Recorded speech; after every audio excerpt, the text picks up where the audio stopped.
Hello and welcome to episode 98 of the Character Unlock podcast. I'm hosting this time round. My name is John, if you didn't know, and with me, as always, is my good buddy Brooker. Brooks, how are we? I think we are fine. If people Excellent. don't know who you are, you could change your name.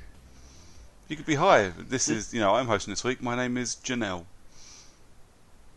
I pick something a bit better than Janelle. And What's wrong with Janelle, with us motherfucker? is our unlocked character, Lee. How Hello. are you?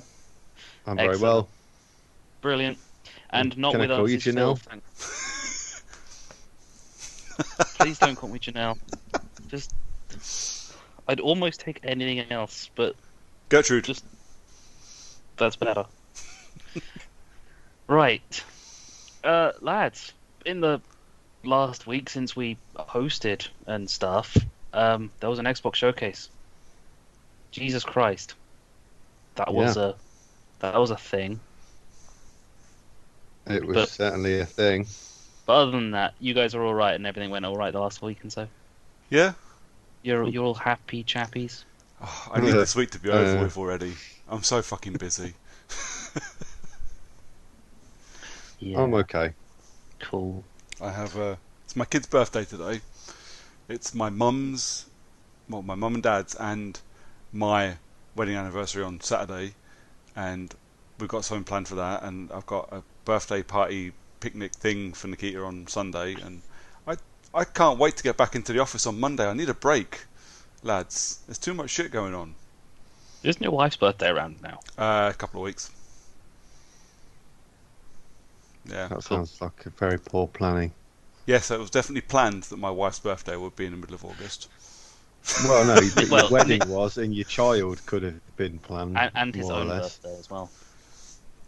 Shh. That could have been better planned. People Couldn't it, don't, Brooks? people don't know that. Shut the fuck up. I know you like to keep it quiet. That's why I've not said anything.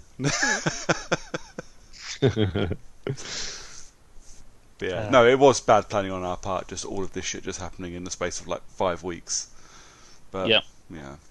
What can you do? Although it gets everything out of the way at once, so you've got like really expensive August, and then the rest of the year is still really expensive. Well, yeah. The thing is, I could probably do without a really expensive August. August is my most expensive month of the year most of the time, anyway. You know, fucking, I spend £1,000 every year in Fright Fest every August. Add that to every fucking thing else, and add to the fact that fucking COVID-19's knocked all my overtime on the head. Send money, Yeah. please. Send it in the post. Cash is fine. Yeah, We take dollars. Canadian as well. yeah. Apart from that, I'm all good. How are you, mate? You alright? Yeah, I'm alright. I gave myself a little week off last week, seeing as I wasn't at work. Nice. So literally just disappeared for a bit. Had a week of basically no tech. Yeah, quite happy with that. I've had a couple of weeks like that. A lot more in the last job when I just couldn't fucking get away from it. So I used to have a couple of days of my holiday was always just unplugged, and literally the only tech I had was my Kindle, so I could read a book. And that was it. It was lovely. Yeah, got a chance to see some of my cousins. I haven't seen since like her wedding, in fact, which was last year. I was going to say that needs context. If her wedding was in April, then it's not actually that bad. No, her wedding was In about April this time last year. last year. It was like their first anniversary is like in like 3 weeks or something. Nice.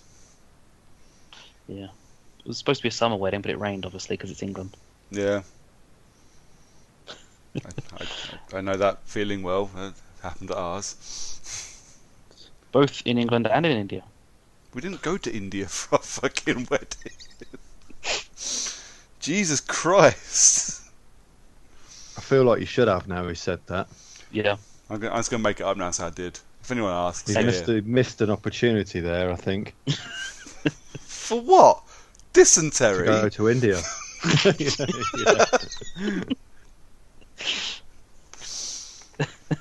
Yeah. I've never Wow. been to India. I've never Looks been nice. either. Apparently some of it is quite nice. I don't think I'll ever go. I don't think I'd be welcome after that joke. Is the honest answer to it. No, probably Probably not. right. Yeah, I hear that the ambassador for India listens to our podcast on a Well, fortnight Semi-regular basis. we do have some some high end clientele, like a good hooker Well, or the every Prime good hooker Minister. needs high-end clientele. Yes, they do. Well, if any of them are offended by racist remarks, they're probably not coming back after we had Phil on last week. Bless him. Yeah, feeling bad. Now that they think we associate with him. Yeah, true. I'd rather we didn't associate with him. Yeah, maybe we shouldn't. Though he's not the worst of your friends, and I'll leave it at that. Former friends. No, that's very true. Anywho, the Xbox Showcase, lads. Without looking at your notes, what did you think of it? Wasn't as good as the PlayStation one. No. It did a really good job of selling me a PlayStation 5. I mean, it's because PlayStation pulled out some pretty spectacular looking games and some pretty good news and sequels to games that we all love. I thought the Xbox One felt a bit flat. I mean, it's not that it was disappointing because there was plenty there to see, but it just didn't have the same allure as the PlayStation one. I just thought that was a little bit better. What did you think to Halo? Like the showing they had for Halo? Because I know you're a big fan. Yeah, I thought it looked like Halo. I mean, I Yeah. get what everyone's moaning about because it looked a bit crappy and some of the textures popped in and stuff like that. But it is, they're still building it with any luck. But Yeah. if it depends. I don't know. We'll wait and I'll hold my judgment. It's not like I'm not going to buy it because it's Halo. I always buy it. But, Will you buy it or will you just Game Pass it? Yeah, of course. No, I'll buy it. It's Halo. I'll always buy Halo. Fair enough. But yeah, I mean, I'm interested to see where they've gone with it. I'm not entirely convinced the whole open world-ish thing's going to work. But if they manage to pull it off, then fair play. Yeah. It'll be interesting to see how they do it. So you know what the showcase wasn't?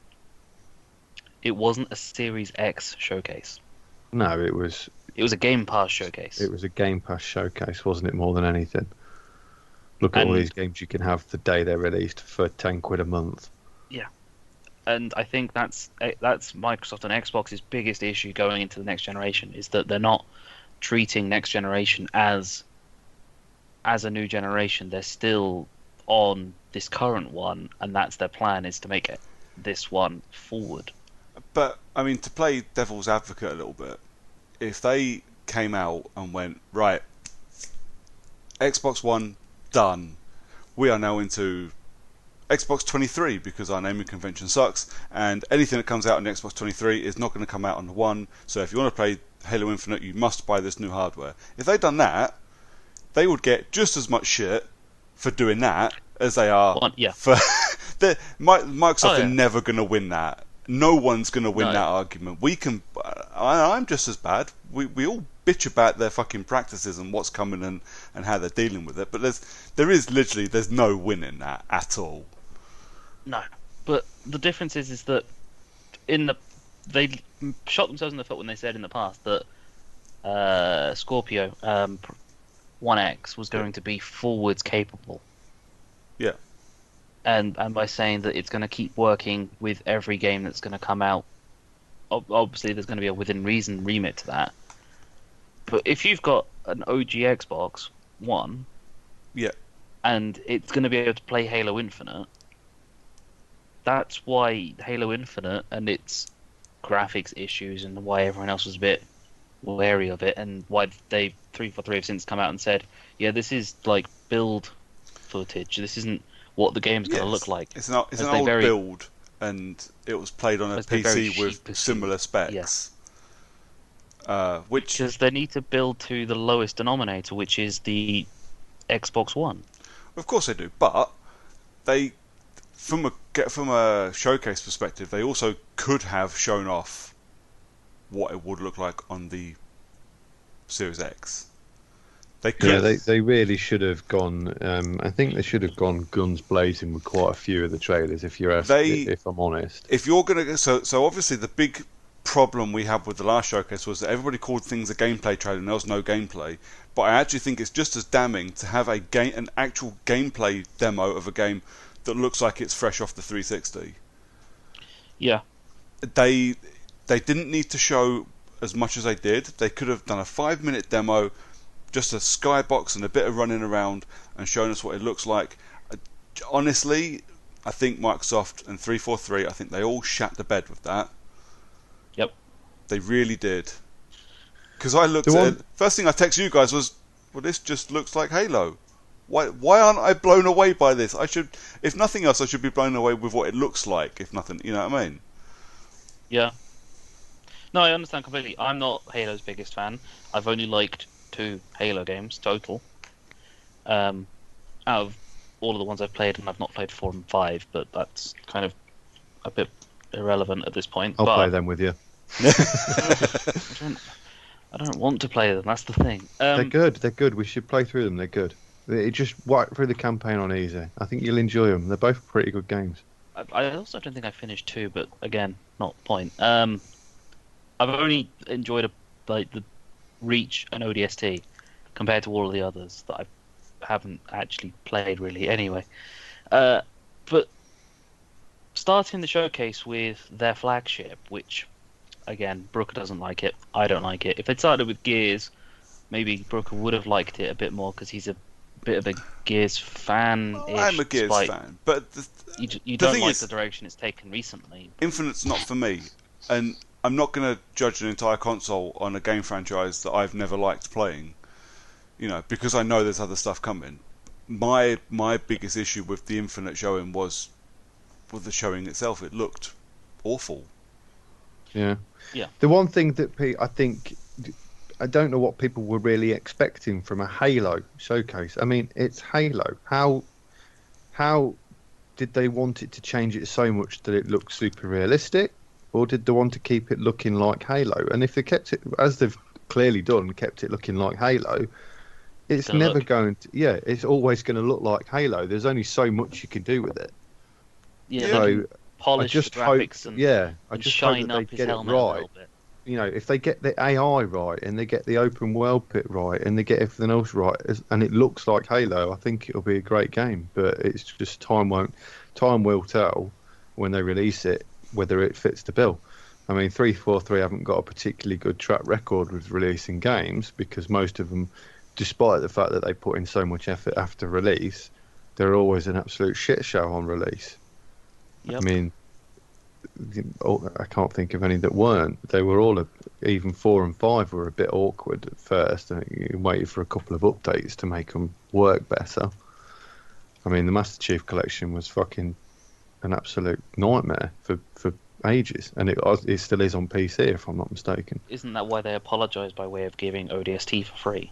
Yeah, I think so. I mean, don't get me wrong, you've got a cracking list of games there, and they've updated all but like one of them, all for free or within the cost of the initial game. So you know, or if you're a Game Pass owner, you've got access to all of it. Oh yeah, there's that too. So I mean, it's pretty impressive that they've continued in the same vein that the people from No Man's Sky have continued updating theirs too. But it's nice to see some support down the line. You don't get that in everything anymore. Yeah. So I guess we'll just have to wait and see on that one. Fingers crossed, I think. I was watching a post-stream thing briefly while I was trying to hook my laptop back up to, no longer be displaying on the screen while I was watching it. And they were talking about how they were really excited to see how the open world would go based on their experience with how amazing, and I quote, Gears 5's open world sections were. Well. They weren't awful. No, they were tacked on. Yeah, and I don't want this to feel the same. And I mean, I will probably give Infinite a go just because it's on Game Pass and kind of should. But if the open world feels not Halo, I mean, the open world kind of worked a little bit in ODST because you had access to one city and you're just moving around. But depending on how the open world fits in this one, if they make it so that there's one huge world and you're working on it, because from what we know, we're just going to be playing on one of the rings. Yeah, So, I kind of get the feeling it's going to feel very similar to Destiny 1 did, whereas all of the events and all of the things that happen on the map are all going to happen in the same place at certain times. I've just got a horrible feeling that that's the way it's going to go, which is going to ruin it. If they can randomize it somehow or make it, you know, not, well, I suppose procedural in the way that they're released and the enemies drop in and stuff like that, then yeah, but the great. rings are fucking huge. They've got like seasons and everything. They've got ice and snow in certain areas and beaches in others, water. The, to make one massive open world is one thing. To make, well, what's going to be multiple massive open worlds is on a single player game that has co-op for its story. This is going to be a huge, it's a massive undertaking for a game that doesn't really live on its single player. It lives in its multiplayer universe. Mhm. And I don't think they've done the right, they've made the right, haven't made the right choice because it's, unless the multiplayer is going to be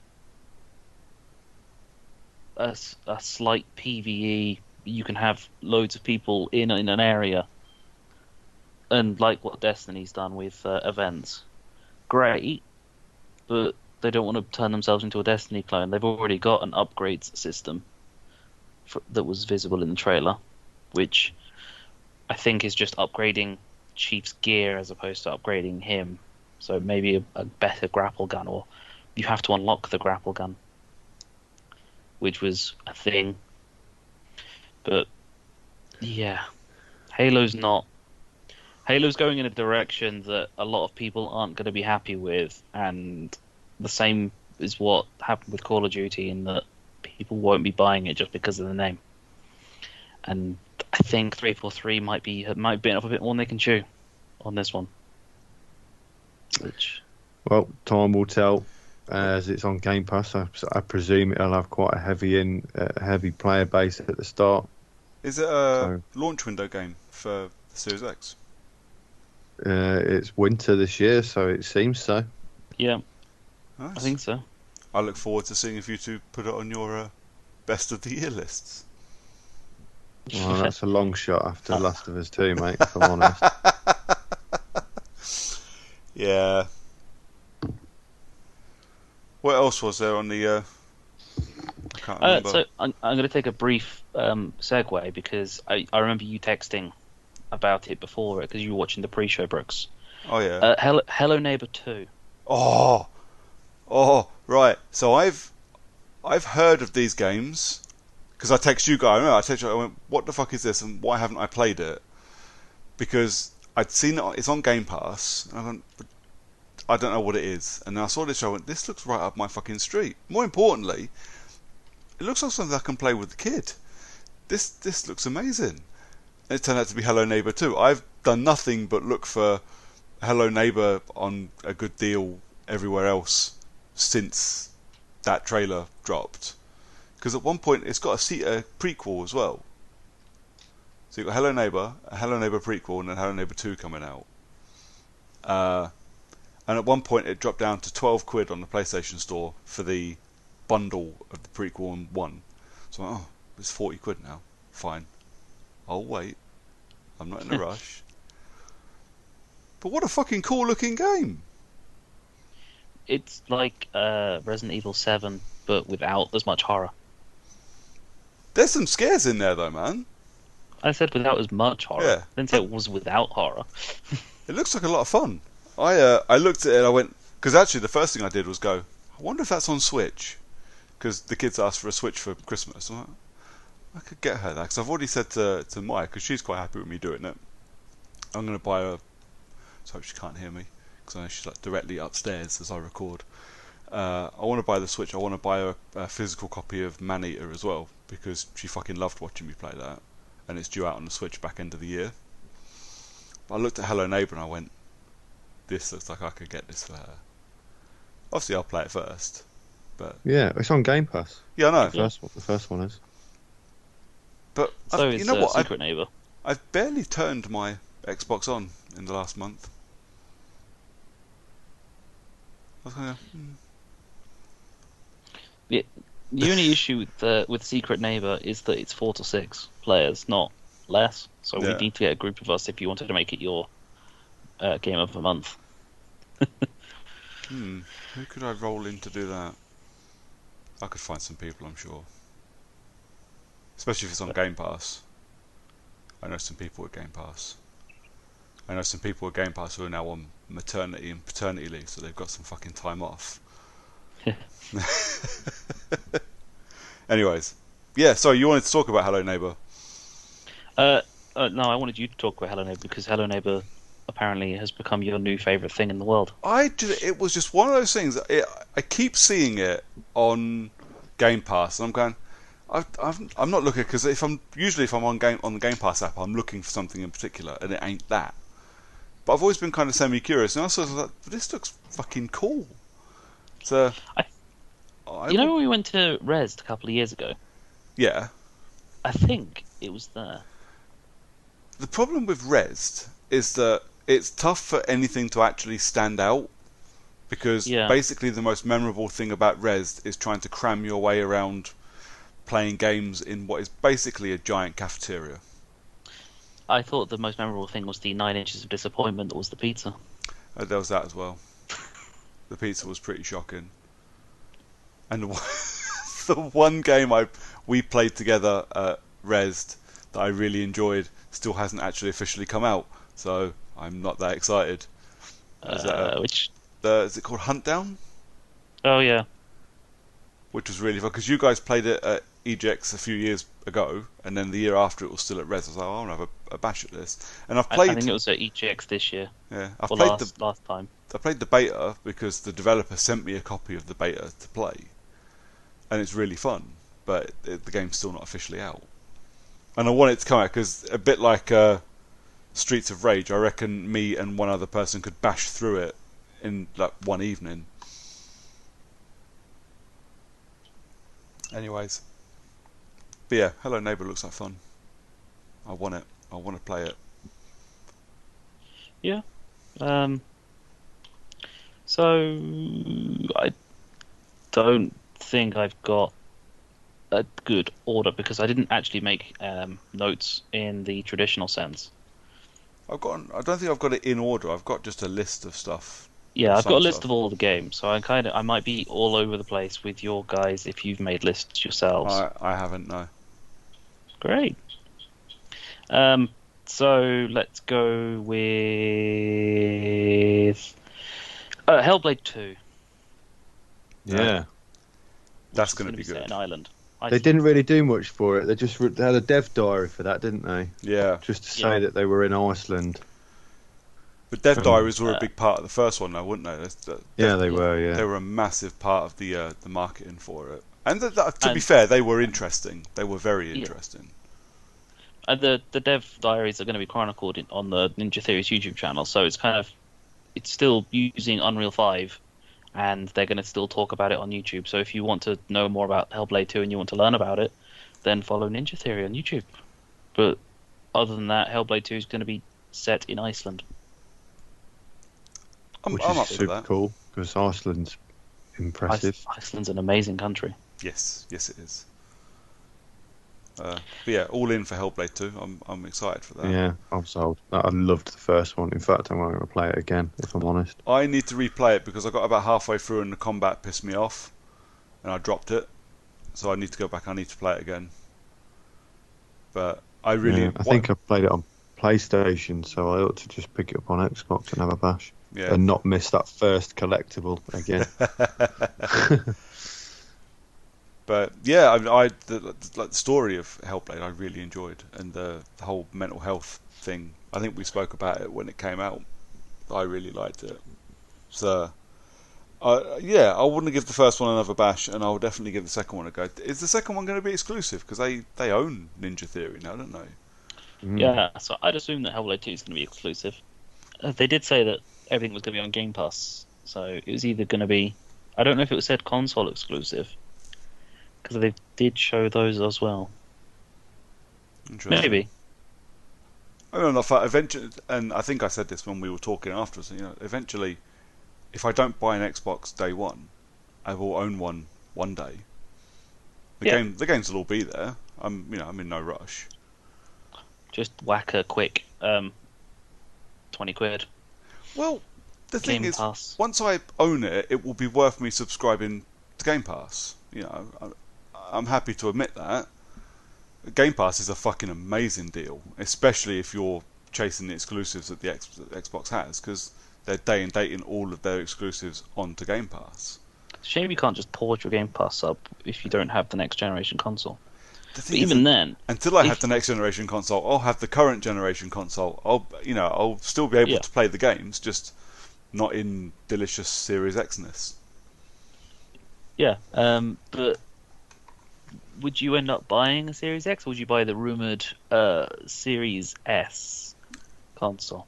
I would buy whichever one is more powerful, or The X is more powerful, but the rumor is that the Series S is going to be like the entry level console, but no, which is going to have no Blu-ray drive. No. no, no. Uh, I mean, it's going to be twice as powerful as the Xbox One X, not the 6 times as powerful that the Then- Series then X is no. supposed to be. what would be the point? It's supposed to be like £200 cheaper or something. I mean, if I'm going to commit to the next generation of console, surely I should get the best I can. Yes. And touch wood. I'm in a relatively decent job, and I have my bills under control, so I should be able to put together the extra 200 quid to buy the proper console. I don't think genuinely. I don't think I would be happy laying. I don't think I would be able to justify to my wife having a third console in the house when it's a gimped version of the one I should be buying. Yeah. Ridiculous. Yeah. I mean, but I'm guessing it's more for the people who aren't going to have it as their primary console, like owning a 1S in general. 100%. If you want it for your backup console, I mean, if I could afford it, I would get a cut down or a gimped version and stick it in my bedroom. If my game saves were going to fly across and stuff like that's a game I could play. But because I have all my consoles attached to my main TV in my living room, and that's it. I don't have a man cave. I don't game in my bedroom. It's all on my big TV. Literally, all of my tech money goes into my living room. So I would much prefer to have the proper console on my shelf if I was going to buy. Once I commit to the Series X, or once I commit to the next generation, I would think it would be daft to commit to half a Series X. And the only time that changes is if I then look at the size specs and go, yeah, that's not going to fit on my shelf. Yeah, I mean the Series X is going to be a refrigerating unit, It is, yeah.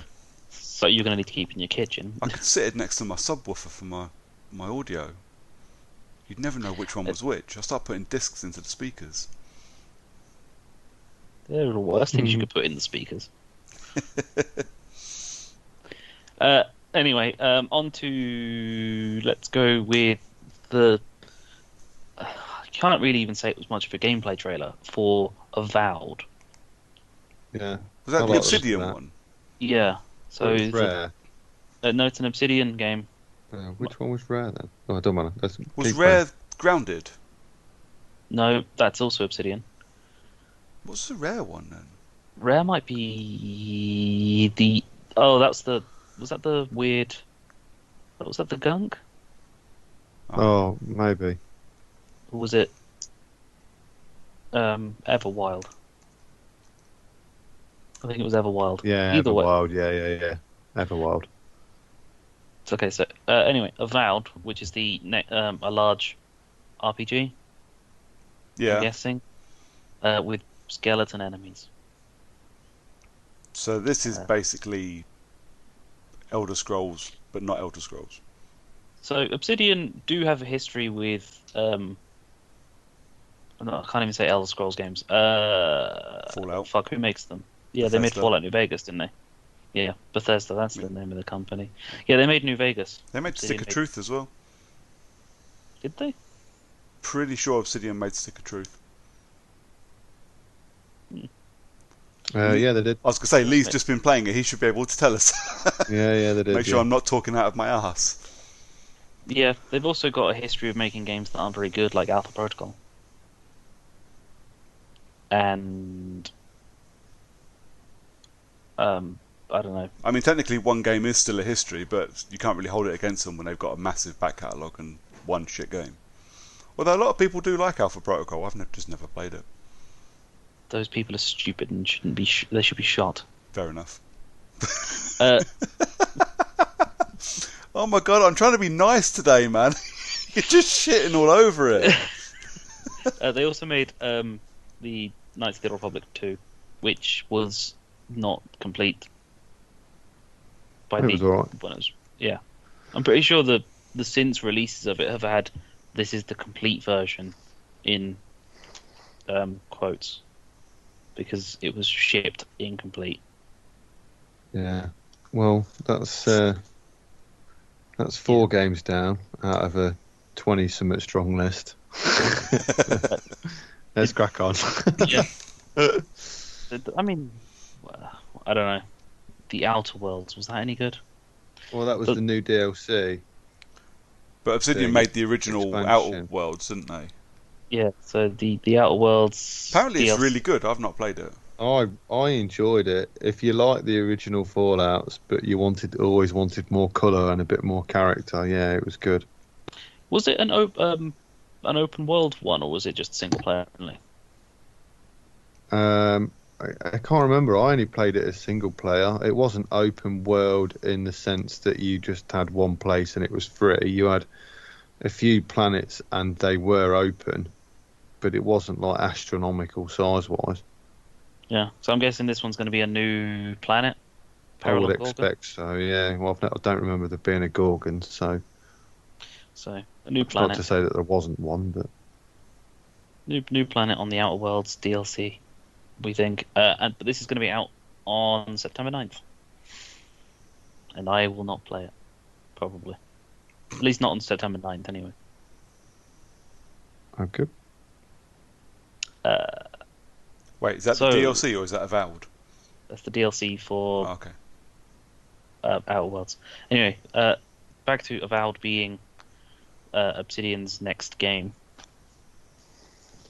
It's set. Any thoughts? It's set in the Pillars of Eternity universe. Is it? Yeah. So I had to Okay. read that up. I mean, because obviously the CGI trailer that they done mentioned nothing, and I've never played Pillars of Eternity. But back when I used to listen to the Video Gamer podcast, they used to get, or a couple of the guys on it, Jim Trinker used to fucking swear by Pillars of Eternity. I've heard a lot of good things about it. Like I say, I've never played it, but yeah, it's part of that world. I don't know if they made Pillars of Eternity. It will They take did.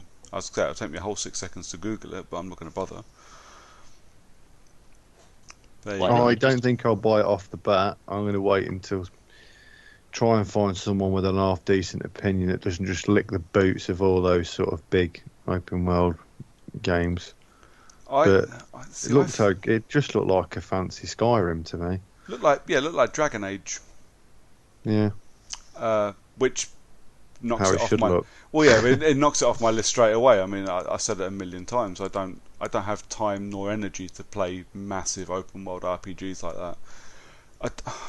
I haven't got the free time of evenings to get sunk into a story like that because you can't play it in half-hour slots, which sometimes I have to do. So Pillars of Eternity are isometric games, as far as I'm aware. Pass. I think they're party-based isometric games. Okay. I think the first one was turn-based. This is me just scanning through just it. So if Avowed is in the universe and it's a first-person game, that makes sense why they've not just called it a new Pillars of Eternity game because it's not. It's a completely different game. Just happens to be in the same universe. You'd probably piss off a lot of people who wanted to play Pillars of Eternity 3 if you made it a first-person game. I would guess Obsidian are owned by Microsoft now as well, aren't they? Yes. So I would guess it's probably something to do with copywriting or licensing, because I think Pillars of Eternity was published by Paradox, I think. Right off the top of my head, I don't know if I'm right, because it's literally a guess. So I would guess that that's probably what it is, which is why it's not called Pillars of Eternity Avowed. Which makes it seem why it's actually in the... But because it's their the world, universe. they can do with it what the fuck they want. True say. They just might not be allowed to call it Pillars of Eternity. Anyway, moving on. But to the next game. I'm no expert in any of the things we're currently talking about. None of us are, I guess. Lee, are you an expert in Pillars of Eternity? I don't even know what it is. There we go. That would be a no. So, how excited are you for the next game from Turn 10 in Forza Motorsport, whatever number it is? It's not got a number. That made me laugh. It's just going to be called Forza Motorsport. So it's going to be like God of War. Outstanding. No. But it's going to be what? Give us a almost number. photorealistic. Well, it's 4K 60 frames set, isn't it? They're saying. Yeah. So yeah. It's going to be give us a mega number, though. pretty. Come on. Forza Motorsport. I don't even know what number we're on. 7? So my 8? history with Forza Motorsport, not Horizon, because I don't mind Horizon, but my history with Forza Motorsport goes the same with every game. It's install, start a race, be stuck with a fucking car that you hate, so a VW Beetle or a Reliant Robin that's only got reverse gear, just about win a couple of races, move on to a next formula, which will be something like a fucking go-kart, lose catastrophically, uninstall. Yeah. That's how Forza Motorsport for me goes with every version that I've ever played, including the one that I got off of Game once for a penny. Why did you buy a Forza game for a penny? Because Game's on-site database had fucked up, so you could buy an Xbox and you'd get Forza for free, but because of the way it works, they actually charge you like what, £399.98p for the Xbox and then a penny for Forza Motorsport. And once it went into your basket, you could remove the Xbox and get Forza for a penny. And they honoured them. Yep. Well, because it was digital, so they sent me the code. After they sent me the code, what the fuck are they going to do? Take it back? Yeah, I suppose. That was funny. But yeah, I got my penny's worth out of it, to be fair. Yeah. How do you quantify a penny's worth of game, though? That's the thing. Well, the ability to install it, because it takes so long. I mean, if it's for a penny, if it turns on, it's a bargain. It cost you 20 quid's worth of internet, though, because it took a month to download. Yeah, true. But this is the other. So obviously, so far, all the things we've talked about in the Xbox Showcase are things I will never have an actual proper opinion on. Good, because we're going to continue with more of that. Including Forza. Go on, carry on. The third game in the State of Decay universe. I've not played 1 and 2. I've always wanted to, though. It looked really interesting until I nothing realised it was another zombie game. Yeah, I have nothing against the State of Decay world games. I've not played any of them, and I do kind of want to play at least State of Decay 2. So it seems a bit, and especially when I think I have it installed on my Xbox, and every like month or couple of weeks I get State of Decay 2's got an update and has installed, which is great because I've never touched it. Brilliant. But as far as I'm aware, it has crossplay in some realm Nice. or way. So yeah, people on PC can play with you. We can play it in co-op, can't you? Yeah, I think it's an entirely co-op game. Wow. So you could make that your co-op game if we're not going to play World War Z. Well, I'm pretty sure I've got 2 more months where I can pick. So I could do World War Z and then State of Decay 2.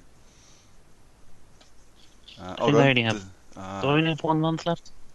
I can get my notes up. I've had to start writing it down because I kept fucking forgetting who was doing what. So it's Lee in August. Lee in August, me in September, you in October, Lee in November, me in December. Cool. Yeah. Cool. And then a game that probably polarized Brooker a little bit, Crossfire X. Which what was that? Who made that? I think I have the same list as you. Okay. GameSpot? I have no idea. Cool. Yeah, the Crossfire X. They showed off their campaign for it. Someone made that, and I was really excited for it. I can't remember who made it. Remedy. Wait, was that the COD game with the one guy in the suit that just basically was like a Crisis? Yeah, so it was Remedy's Crisis. I think was what I text you guys, which sounds pretty cool and looks like a lot of fun. I'm down with that, mainly because so far for me Remedy can do no wrong, so I'm willing to give them a shot. But you have to buy it. But you have to buy it because the Crossfire X campaign is to pay for. Yeah, so the multiplayer is free. The multiplayer is on Game Pass, the multiplayer is free to play, isn't it? For everybody. Yes, the multiplayer is free to play across the board because I believe it's not just an Xbox console exclusive. I think it's available on all platforms. Okay. I know it's already on PC as far as I'm aware. Cool. But I don't mind paying. I've never minded paying for a game. And after Quantum Break and Control, remembering I've already played Alan Wake, after Quantum Break and Control, I will buy Remedy games day one. You know, I'm down for that. But possibly not on the Xbox. It's not been made by Remedy though, has it? Wasn't it? It was in collaboration with Remedy. Oh, it's co-developed by Remedy. Who's the other developer? Yeah, hang on. Smilegate, I think. Who the fuck is Smilegate? Never heard of them. I want to say they're a Korean video game developer and publisher. Okay. I think they've apart from Crossfire, they don't really have anything else that you would have heard of or played. Developers, there you go, Smilegate. Smilegate are publishing it along with Microsoft as well. Yeah, that's interesting. So Crossfire X was, I believe, because Crossfire itself is just a self-published game from 2007. Okay. And then Crossfire X is going to be the sequel. Okay. So, yeah.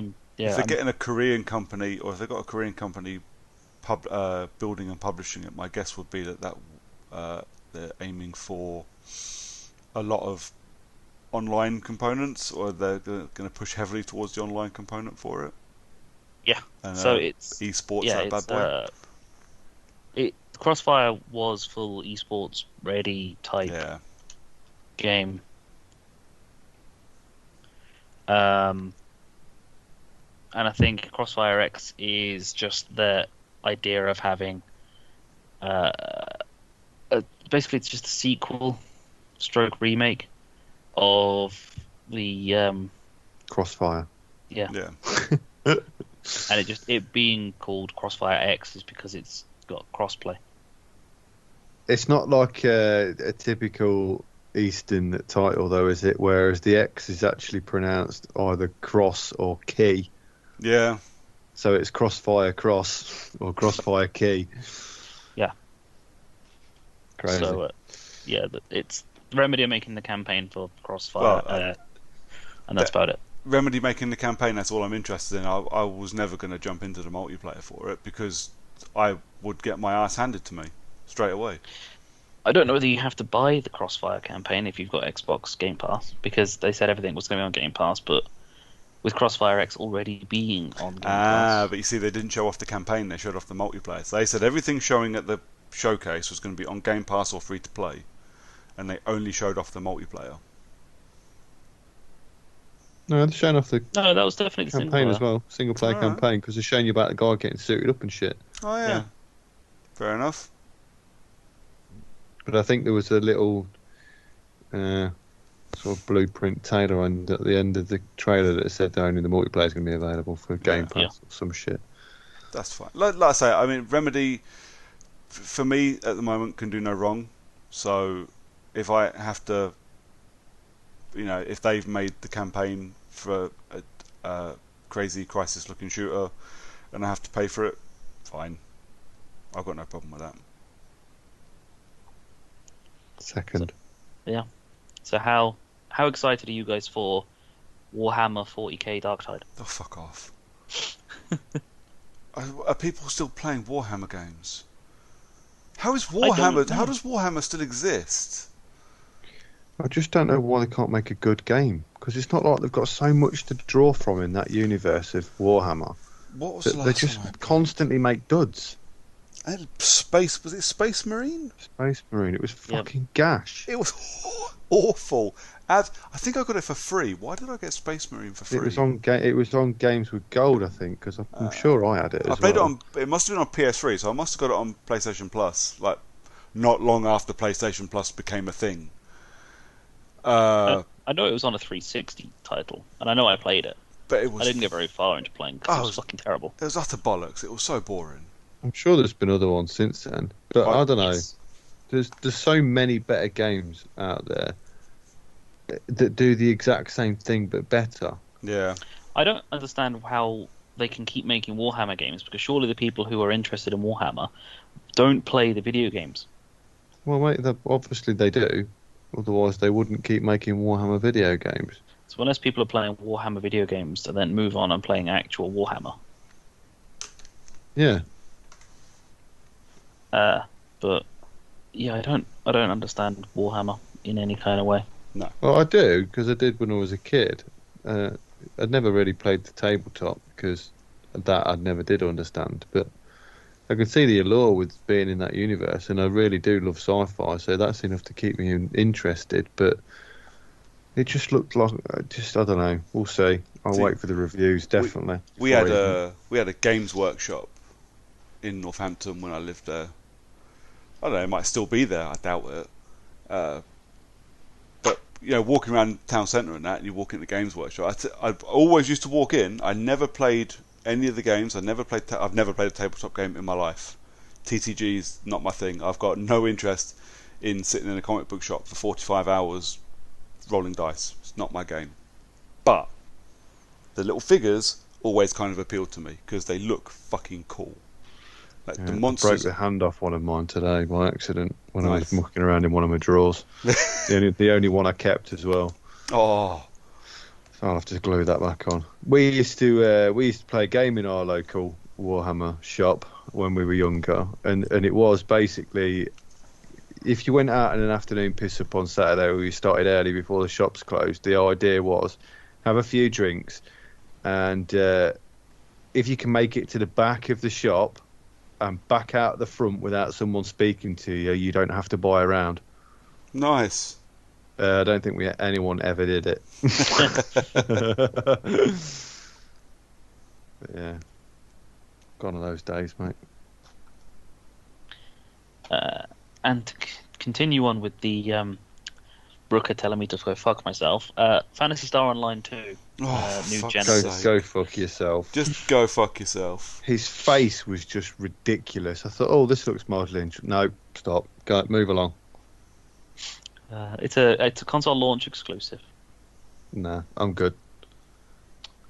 Right, I'm gonna be nice now. Medium, Brooker, go. Oh, That's not what I meant. that.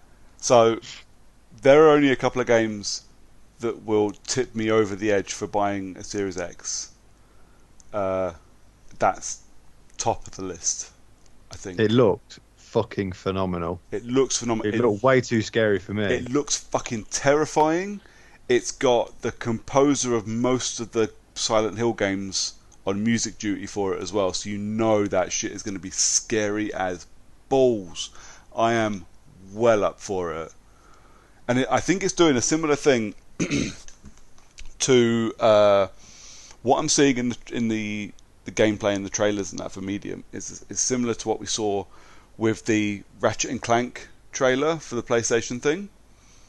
So they're showing the ability to, at a click of a button, flick between worlds and show you how quick they're a lot of those remade games have, where you can switch back to the 8-bit version. Yeah, but here, because it's going with Medium and the same as Ratchet and Clank, it's going to be two very different worlds. So you flick between one, or you flick to one, and it looks like X, and you have to do this. And I think there's going to be a lot of. Do you remember like the time and dimension missions in Titanfall 2? Yeah. I think there's going to be a lot of stuff like that in there as well. But it looks like what they're showing off more than anything with that Medium trailer is just how fast you're going to be able to load the world behind what's in front of you. So that if you do, because you can do it on a whim, whenever you want to go into the they're saying that both worlds are being rendered simultaneously. So how fucking mental is that?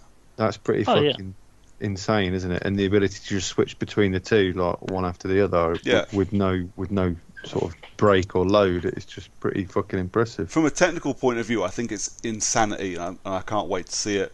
From a game point of view, it's going to scare the shit out of me. The guys that made it make some scary fucking games. I was going to say, have you seen I decided to flick on to see who was making it, and Team Bluebar. I was going to say their last 4 games: Layers of Fear, Observer, Layers of Fear 2, and Blair Witch. Dude, I would genuinely, I would pay you to sit and play Layers of Fear in a dark room just so I could watch you do it. It is so fucking scary. It is absolutely terrifying. I love it so much. But what they do as well, and Layers of Fear is a really good example. So Layers of Fear is quite a small game, but I don't suppose either of you two have played it, have you? No. Worth asking, I suppose. But they've got this really cool mechanic in Layers of Fear where the world changes behind you and you don't realise it's happening. So they're speed loading new stuff in behind you as you look around a room, and it adds to the scares really well. It is, like I say, fucking terrifying. But again, from a technical level, it is amazing, and it plays really well. It looks really good. I can't fucking wait for them to be doing a full-on AAA horror game. I think is brilliant, because Blair Witch was not a AAA horror game and kind of fell flat on its ass when it came out. I still want to play it, but it's not really my bag. I'm not a Blair Witch fan. But yeah, lads, Medium looks fucking brilliant. I can't wait. I cannot wait. I didn't think it looked. I thought it looked right up my street, right up until the point where until it got scary with the doll and the fucking stitched up face. I was like, Yeah. no. I want to play it because it looks ace. Yeah. But probably not. I'll be honest, it does interest me a little bit. A bit like, to start with, the Blair Witch game looked kind of cool. But I'll allow this, and I will say it. I've yet to see a game made by a Polish company that doesn't look interesting in some way or another. Yeah. Because, well, all of the games that I've seen that were made by Polish developers have been at least somewhat interesting and well made, and have a pretty decent following behind them. You with your horror games, I guess, kind of helps on that one. So I'd be interested to give it a go, and it'll be on Game Pass. So it's on Game Pass. Why wouldn't you? I might play it for the 20 minutes it takes for me to turn it off, and then go cry in a corner, and hope that Paddy gives me a hug or something. But that's the thing, right? And that's the selling point, the best selling point for Game Pass I can think of. Like, I have zero interest in Halo Infinite. If you guys go, lads, it's the best game I've ever fucking played, I can go, well, I'll install it. Who gives a shit? I already technically have access to it. Why wouldn't I? So if I say to you, fucking hell, the Medium's great, it ain't that scary, give it a bash, Why wouldn't you? Because it's already there. You haven't got to pay a single thing for it. If That's you were to say, you should play the medium, it's not that scary. I'll go, well, your tolerance for fear is a lot higher than mine. nah, not in games. Not in games, not at all. This will come up, I guess. I think later on when Lee starts talking about the games he's been playing. But yeah, not at all. The thing with scares in films is that they just happen. At worst, a film can rack up the tension for an hour and a half for one good scare, whereas a game that lasts 10 hours will do that to you over and over and over again, to the point where you just turn the game on and just shit, and you can't look away from a game, and you can't yell at people like you go, oh, you watch Scream, don't fucking run up the stairs, you're not supposed to do that, you're stupid. You play the stupid people in horror games. Yeah. You don't have a choice in this matter. The whole point of horror games where it says, oh yeah, you need to carry on and do this. No, I want to go this way and leave. Yeah. Please let me do that, because the horror will be over and so will the game. Exactly. So horror in games, and I maybe have a slightly higher tolerance, but not be by much, because I still jump at everything, and frankly that's why I love horror, because I do still jump at everything, and I squeal like a fucking girl. Anyways. So the gunk. That needs a better name. Yeah, I think that's a third-person one, isn't it? Yeah, it's like a third person. You play as Yeah. See, the character world that looked really cool. you pick up the gunk as a resource. Yeah, And the you world can looked really build cool and stuff. what they were doing and stuff. But I thought the main character looked fucking weird. I don't know, looked too childish. I think in a way. Not that that's a bad thing, but it looked like it didn't fit. I think would be a better way of putting it, because the world looks quite exotic and quite fun and fruitful, and then there's just this sort of, Yeah. I don't know, didn't seem to fit with everything around it. I don't know. It- Looks all right though, so I'll probably play it because I do like a third-person action adventure. It did look interesting, like overall, the idea of the game, and then there was something off, and you mentioning that the character itself definitely, I'd say, was the thing that looked a little off. So it could have been a less fluffy main character, for lack of a better word, would have probably fit nicer, because the world did seem a little. Oh, probably just a bit taller. It just looked, it just didn't fit. Everything else looked kind of like it had made sense, but this little tiny human avatar, essentially, didn't. Yeah. No, Alright, we'll see. yeah, but it's going to be on Game Pass, so Yep. you'll be playing it. That's where I'll be playing it. I don't think I'll be purchasing that one. Tetris Effect connected. Move along. Well, Just carry on. It's just so I've heard really good things about Tetris Effect, but I've also heard that the best way to experience it is in VR on PS4. So I don't know how Tetris Effect that needs VR without VR is going to work. I haven't heard anything about it, and I don't really pay much attention to it. Tetris was something I played on the original Game Boy on the green screen. It's not something I've really touched since then. I still play it on my Switch a lot. I like it. Tetris 99 is fucking mental. I was gonna my say- my subscription expired, so I couldn't play it anymore. Tetris 99 is fucking batshit. I don't mind it, and that's a perfect game where you just go, just 5 minutes, just relaxing, and you end up there for 45 minutes screaming at the screen because it's not a relaxing game to play, even a little bit.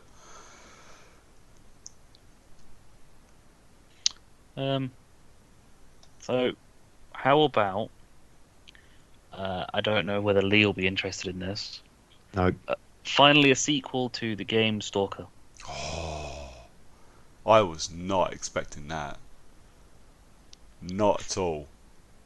but I am really 100% here for it.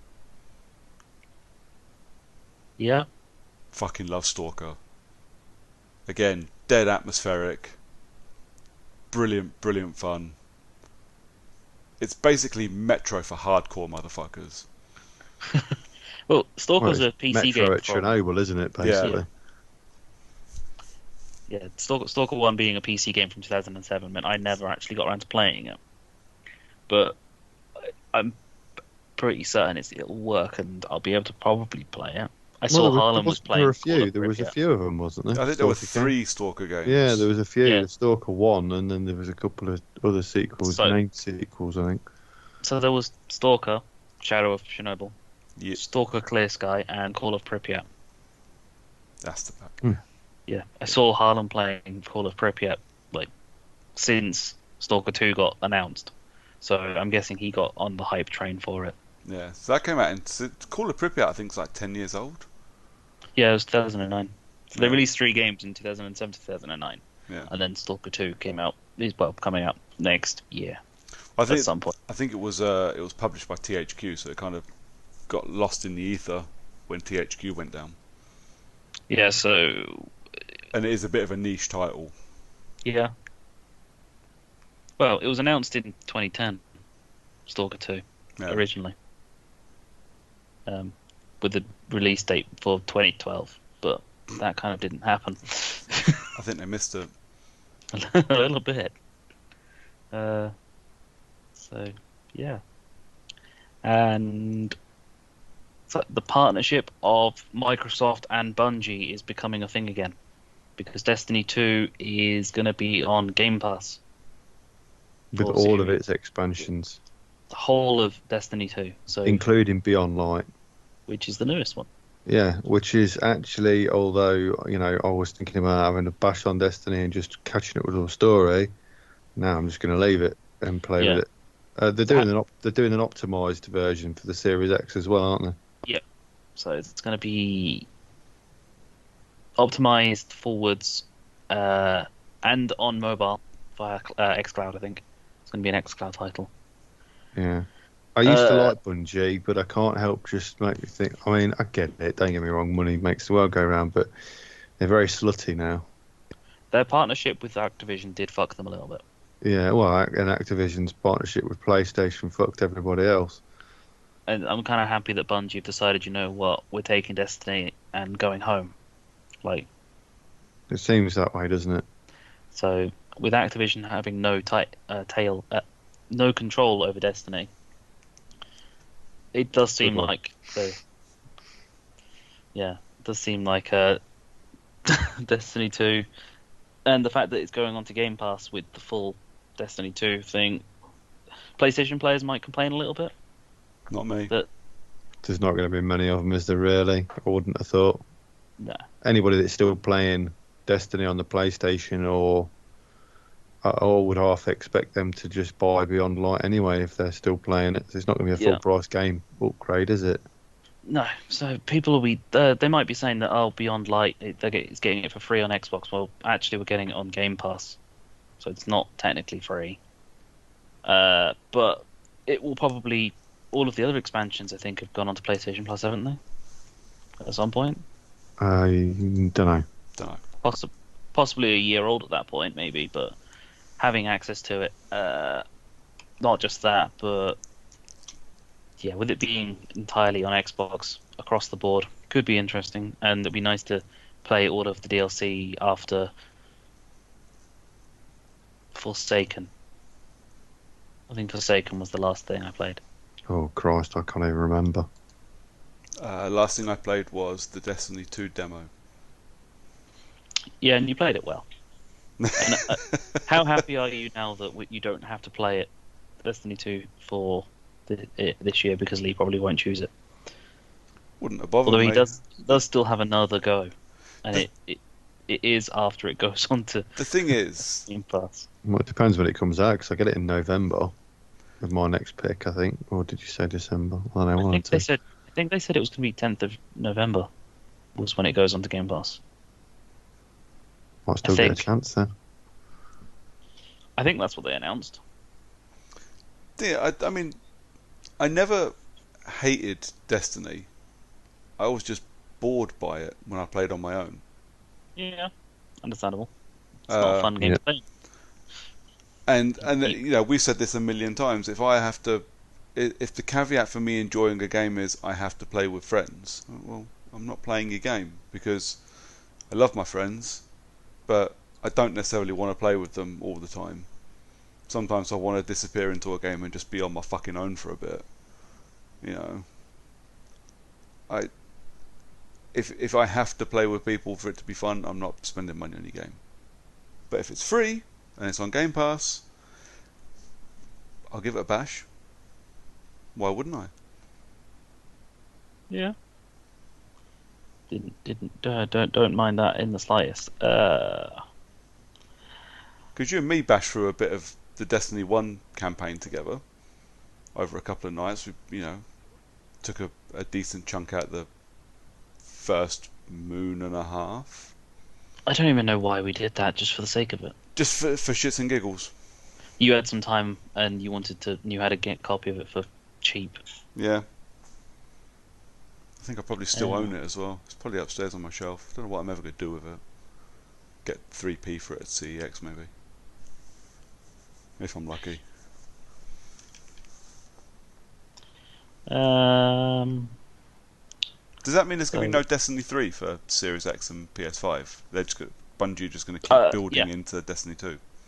So they announced when they announced Beyond Light is that they weren't making Destiny 3 this year, which is why I think me and Lee were considering picking up Destiny 2's whatever most released edition is going to be, just to give it a go, seeing Well, as they weren't having. they said they were going to start removing some of the older content, weren't they?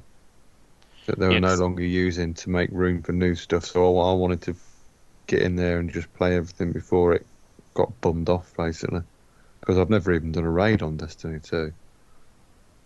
I think I completed the first raid. Mm. I know that I'm pretty sure all the raids are on the same ship. Yeah, yeah, yeah. But What did we play? Because the three of us played one. Was that the Destiny 2 demo? I think it was the Destiny 2 demo, yeah. Where we Or whatever the big thing we was. had a big boss thing you had to fight with, the floor kept falling away from you. Fuck knows. Maybe. It was a while ago. The floor does fall away from you a lot in Destiny games. Wow, that's fair enough. Poor engineering, mate. Psychonauts 2. Oh. Oh, utter, just fuck off. That Who is still asking for that shit? The first game was fucking tedious and looked ridiculous.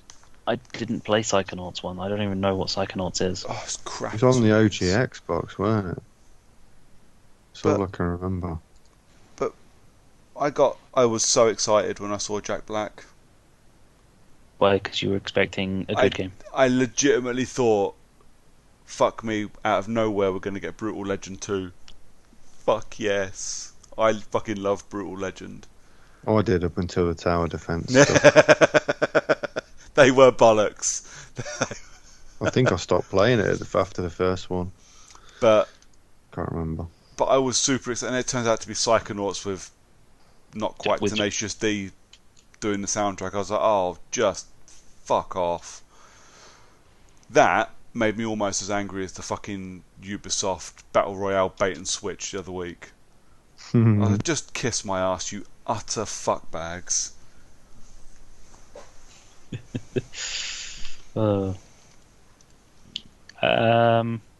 I did get unreasonably angry at Psychonauts too. I think you did get unreasonably angry. So Just let's- looked a bit pants, didn't it? Yeah, it does look kind of naff. I can't talk about it because I think I glossed over it because I didn't play Psychonauts 1, didn't have any kind of interest in Psychonauts as a whole. Kind of just like glossed over it a little bit as it was going on. Mainly because I'm not a huge fan of Jack Black in general. Oh, School of Rock's amazing. Okay. As Dusk Falls. Oh, no, that's the episodic one, isn't it? Uh, I'll give that a miss. sure. Episodic? Was I that don't the know. Don't Nod one? No, that was the other one. The As Dusk Falls was the one that's like looks like it's set in the American Southwest.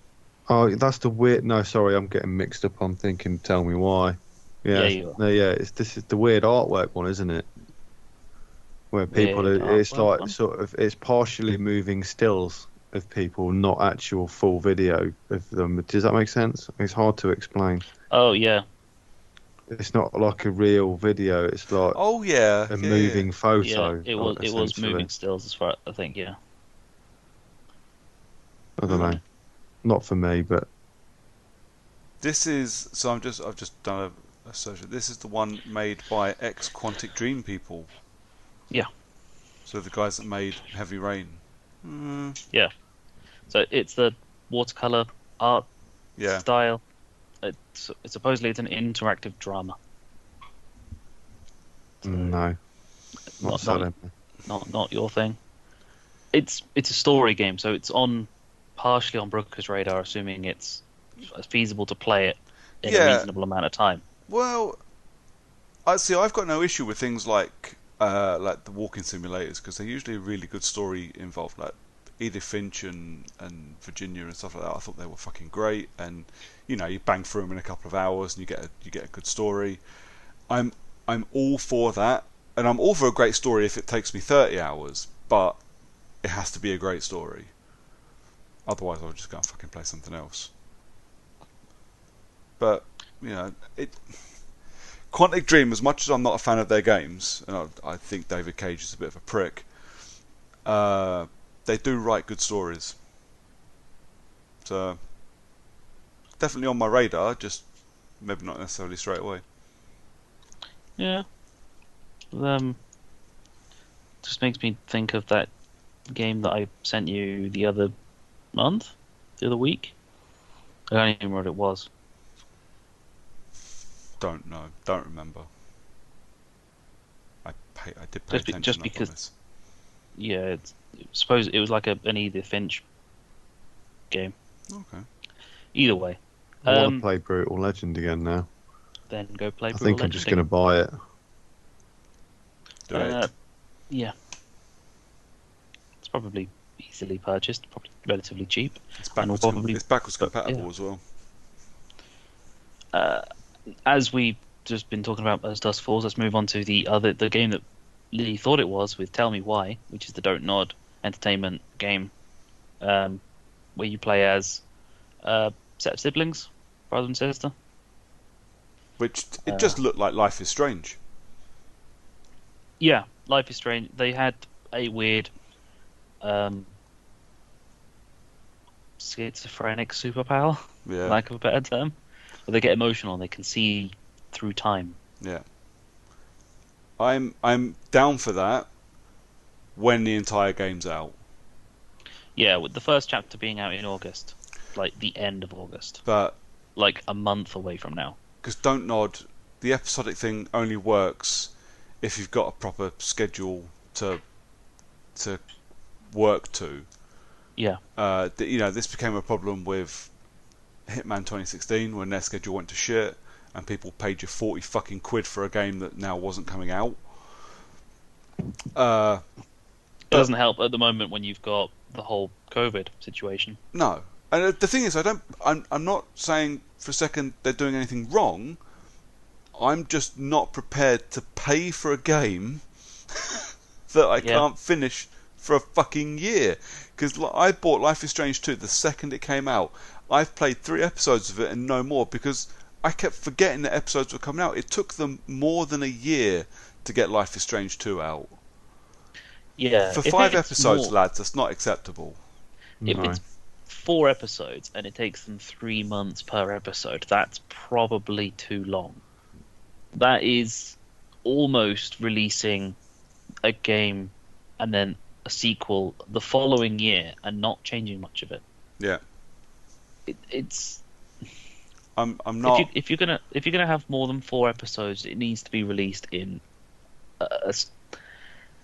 a 6 month period, but it doesn't help that a lot of these episodic games are being released and developed at the same time. Well, yeah, So that's how they make their money. So, or that's how they make their they get their money for development costs for the next episodes is by selling stuff early.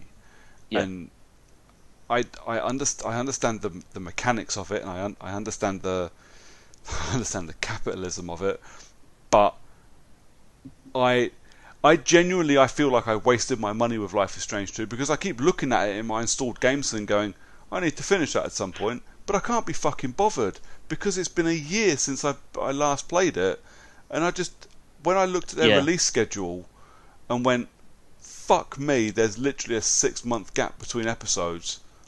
I'm done. I can't wait 6 months No, for the closing chapter of a game. I just can't. no, you can't sit on a game and to keep playing it maybe 3 hours at a go Yeah, every 4 months because you just end up forgetting everything. So you then go, oh, I'm going to buy it, and then I'm going to wait for it to launch, all of it yeah, to be released. And then by the end of it, you kind of don't want to play it anymore yeah. because you've probably had all of the spoilers under the sun. And then at the end, the thing with like Hitman 2016, the one thing that did work for me was you could keep going back. So when Yeah, you got the first episode and you had like 3 months till the next one, but that first episode was a whole game. I got 20 hours out of each episode of Hitman because there was so much shit to do. yeah, But Life is Strange is a linear story. yes, where the only real difference is a couple of like butterfly effect moments Yeah, that you could make that you could work on, but but you once you you're gonna you fuck up your playthrough if you go back and do it yeah, again. You're gonna fuck you're your gonna play playthrough it, up. but you're gonna make a different decision. It's gonna fuck something else somewhere else, and you're gonna go, ah, fuck, I probably shouldn't have done that, and then go back and play it again, and then you just, unless they've got multiple saves, and then you kind of need to remember which save is which on. Yeah, But even then, once you've realized that, oh, this is the best way to play through this game and this chapter, you move on to chapter two, and then you kind of go, oh, I don't want to play the other ways that I've played through this. I yeah, only want to do the good version. So it's a it's an odd one. It's like at the end of Life is Strange, making the final choice. Which one's the right choice? yeah. But actually, no. It's like getting to the end of the the first Deus Ex reboot and playing all three endings by changing save abuse Yeah, and then realizing it doesn't make an eighth of a fucking difference. no, because you just get a cutscene. Yep. Roughly the same cutscene. Yeah. Especially when they released a second Deus Ex game, which basically just went, by the way, it's not made a difference whatsoever what you chose in the first one. Yeah. Eh, although I still liked I Mankind Divided. I loved both the Deus Ex games.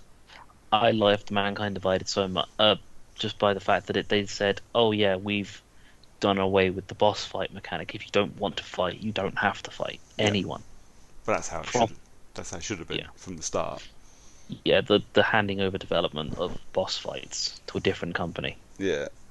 wasn't their smartest choice, No, no, it was not. especially when one of those boss fights could be ended in one hit if you Yep. just stood in the right position. Yep. It was awesome. Yay, bugs. And speaking of games that are full of bugs, we've got Grounded, which is out now, in fact. Is that the Yeah, one game with? preview. Is that the one with the spider mechanic? You can change Yeah, how big the spiders are. arachnophobia mode. Basically, you can change what the spiders look like. You can make them not look like spiders anymore. I think they still remain the same difficulty in they're supposed to be like the toughest thing in the game to fight with. So Yeah. they're still there. It's not like it removes them. It just makes them look like green blobs instead of spiders. Fair enough. But it came out yesterday about 6 o'clock, I think it was. But the multiplayer aspect wasn't working because it's a game preview, of course. So it was just the single player stuff. Although I think as of this morning, The multiplayer stuff is working, so we can play it as and when. But I still need to jump onto it just to and let you guys know if it's got any free play before you can actually play it. Yep. Cool. But yeah, Grounded. Honey, I Shrunk the Kids, the video game. With Minecraft. Yeah. Or with, actually, it looks closer to being more like Fortnite. Ferngully meets Fortnite. Yeah. And the brief mention we gave it earlier because Lee got confused with other games because a lot of these games are very similar in Rare's Everwild. Yeah, sign me up. Rare's a local company to me as well, which is nice. Well, just go knock on the door and say, "Can I play, please?" I don't think it works like that. Just put a mask on, it's fine. Noted. What is it? It's a color game, basically. It's like Yeah. loads of pretty colors everywhere. Magic and colour and stuff, yeah, they're not specified all that much about it yet, really, that I know of. But it looks interesting.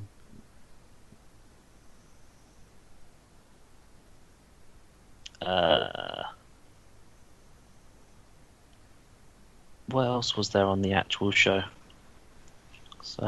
Fable. Does Fable really count? Well, Because they they just did- announced it one they just- coming, didn't they? Yeah, because they just announced that they're going to release Fable. Technically, Nice. not even Fable 4, just Fable. No, it's Fable reboot. Yeah, Yeah. it looks definitely a reboot. It's being made by Playground. Yeah, Playground Games, which are the Forza Horizon company. Not anymore. Now they're the Fable company. What the fuck?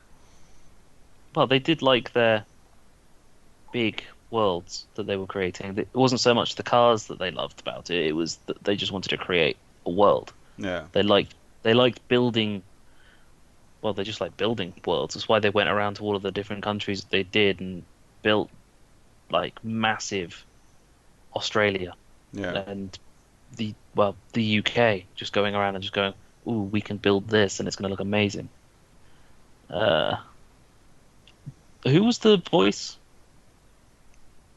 Well, it Yeah. sounded like Stephen Fry, but I wasn't sure. Yeah, I don't.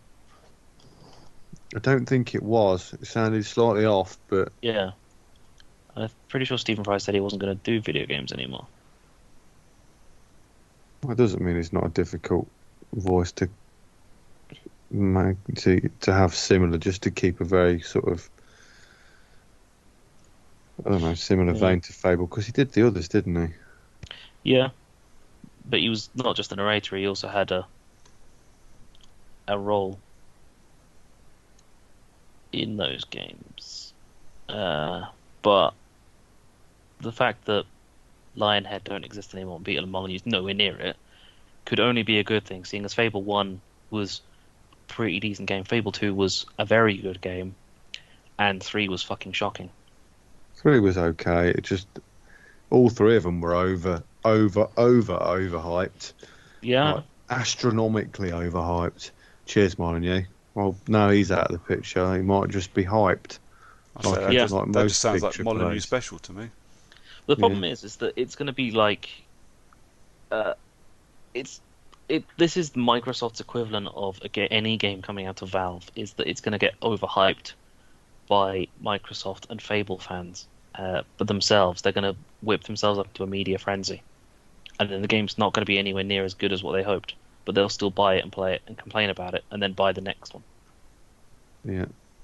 They did announce a load of other stuff that was being optimised for the Series X. Said Sea of Thieves and Gears 5 and Gears Tactics and Forza Horizon 4 and a couple of Yeah. others, I think. Yeah, so they did show off a load of developers saying that these are all going to be things that are going to be Xbox Series X capable, and showed off everything that they could. Did you watch much of the pre-show apart from Hello Neighbor 2, Brooks? No, because I was eating my dinner. Okay. Well, they showed off Watch Dogs Legion a bit more, where it's focused on the permadeath mechanic for for it, where you basically have access to London citizens, I'll be and honest. if your character dies, they stay deaf, and you move on to just a different person. I'll be honest. Until they make some form of decent public announcement about the shit going on at Ubisoft, I'm not buying any Ubisoft games at all. Mm. Yeah, they're staying notoriously tight-lipped. Yeah, I'm not. They're not getting any of my money. And I will go as far as just to say, if I want to play their games, I'll buy them fucking second hand off eBay or off Game. They're getting zero off of me until they do something about the shit going on at Ubisoft. Yeah. There was that mechanoid game, there's like basically Titanfall but more Transformers looking. Exomecha? Yeah, that's it.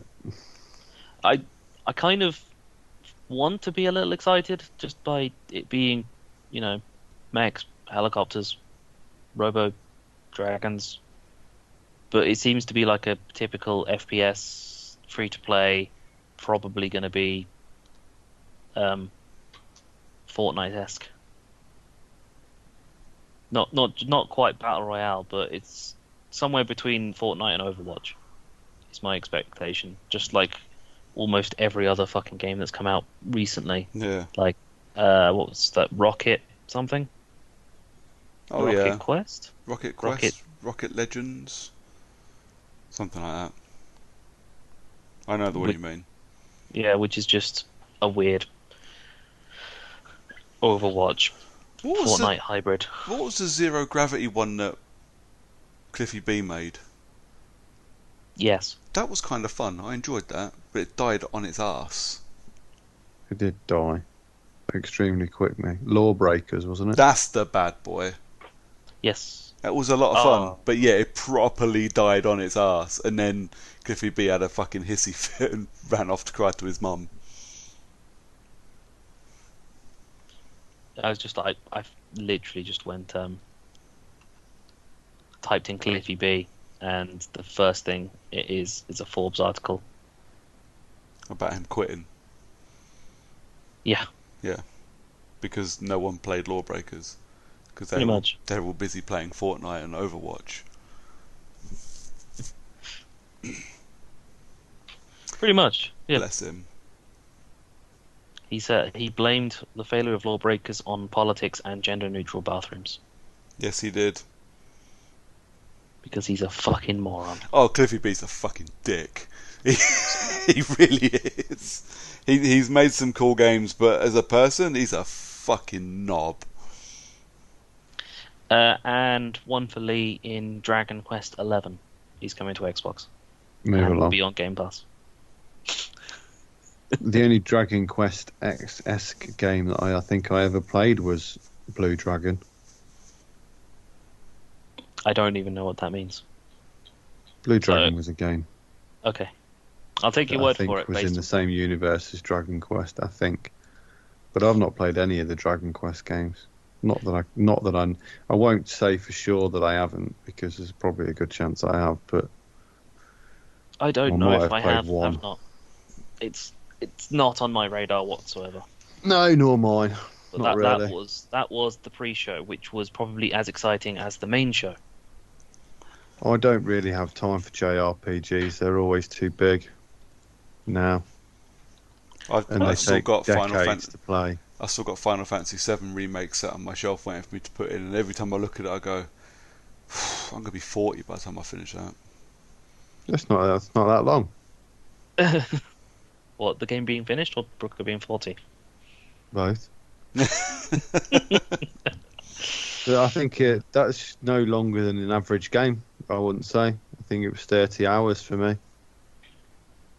That's a long game for me nowadays.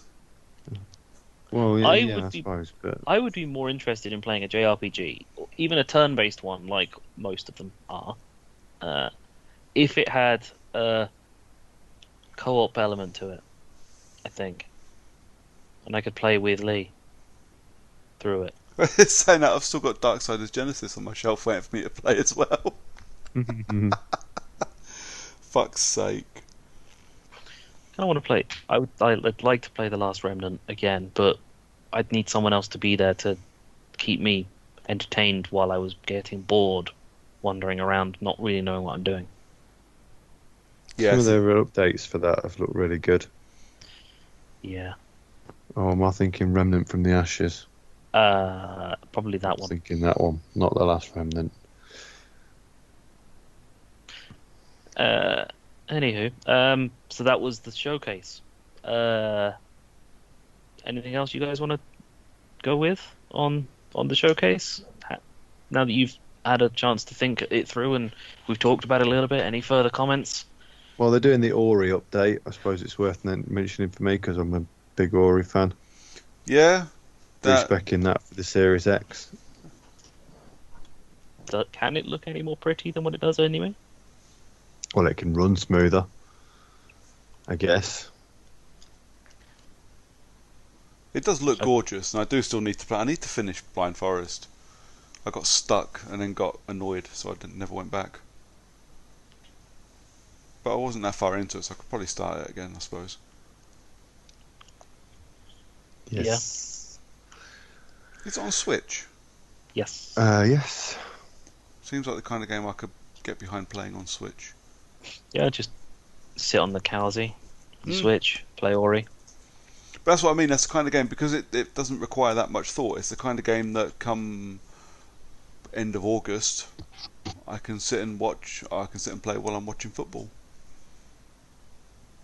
Assuming we get a football season this year.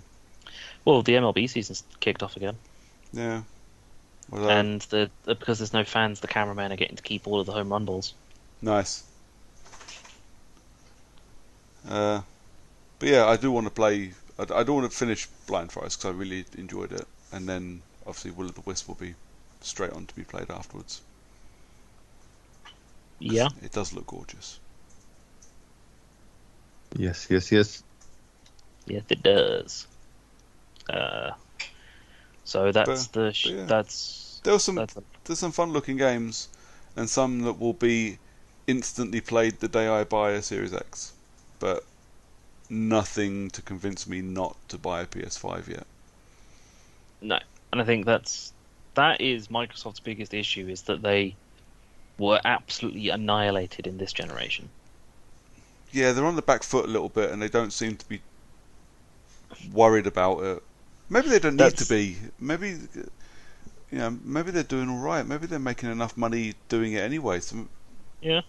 But they don't seem to be proactively working to get in front of the PS5. And the fact that neither of these fucking companies have given us a proper release date or fucking price yet is beginning to piss me off. Well, no, that was I mean, the first Xbox was going up against the PS2 and lost miserably. Yeah. Well, not miserably, but it was new console versus staple that had already beaten off Sega. Yeah. Oh, such then a child. The 360 came about, and it was very close to the PS3 because the PS3 was, well, comparatively dog shit. Well, this is where they fucked themselves in the foot quite badly. Yeah, because they overpriced it. Well, no, they overspec'd it, so needed to overprice it, and that cost them. But yeah. We're in a world now where, one, that's not really going to matter to people because we're expecting these things to be expensive, and two, people are going to end up buying both eventually anyway. I think if they want them. Oh yeah. And they're both going to be the same price. It's not like there's going to be a £300 price difference between the two. I just want to know how much they're going to cost. If they're both going to cost me £900, fine. I just need to know so I can fucking save some money. Yeah, just need to decide, you know what, we're not going on holiday next year. We're going to buy this. Oh my god, I hope my wife doesn't listen to this episode because that wouldn't go down well. No, but last generation was Microsoft shot themselves in the foot really badly, and PlayStation just sort of went, "Look what they've done." Haha. But that's because they learnt from their own mistakes of the PlayStation 3, and that they needed to not fuck themselves. Yeah.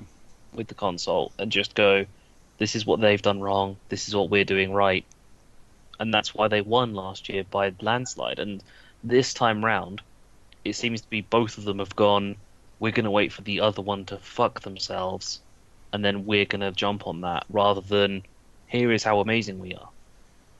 Well, surely they can't change anything that drastic now, even No. in terms of price.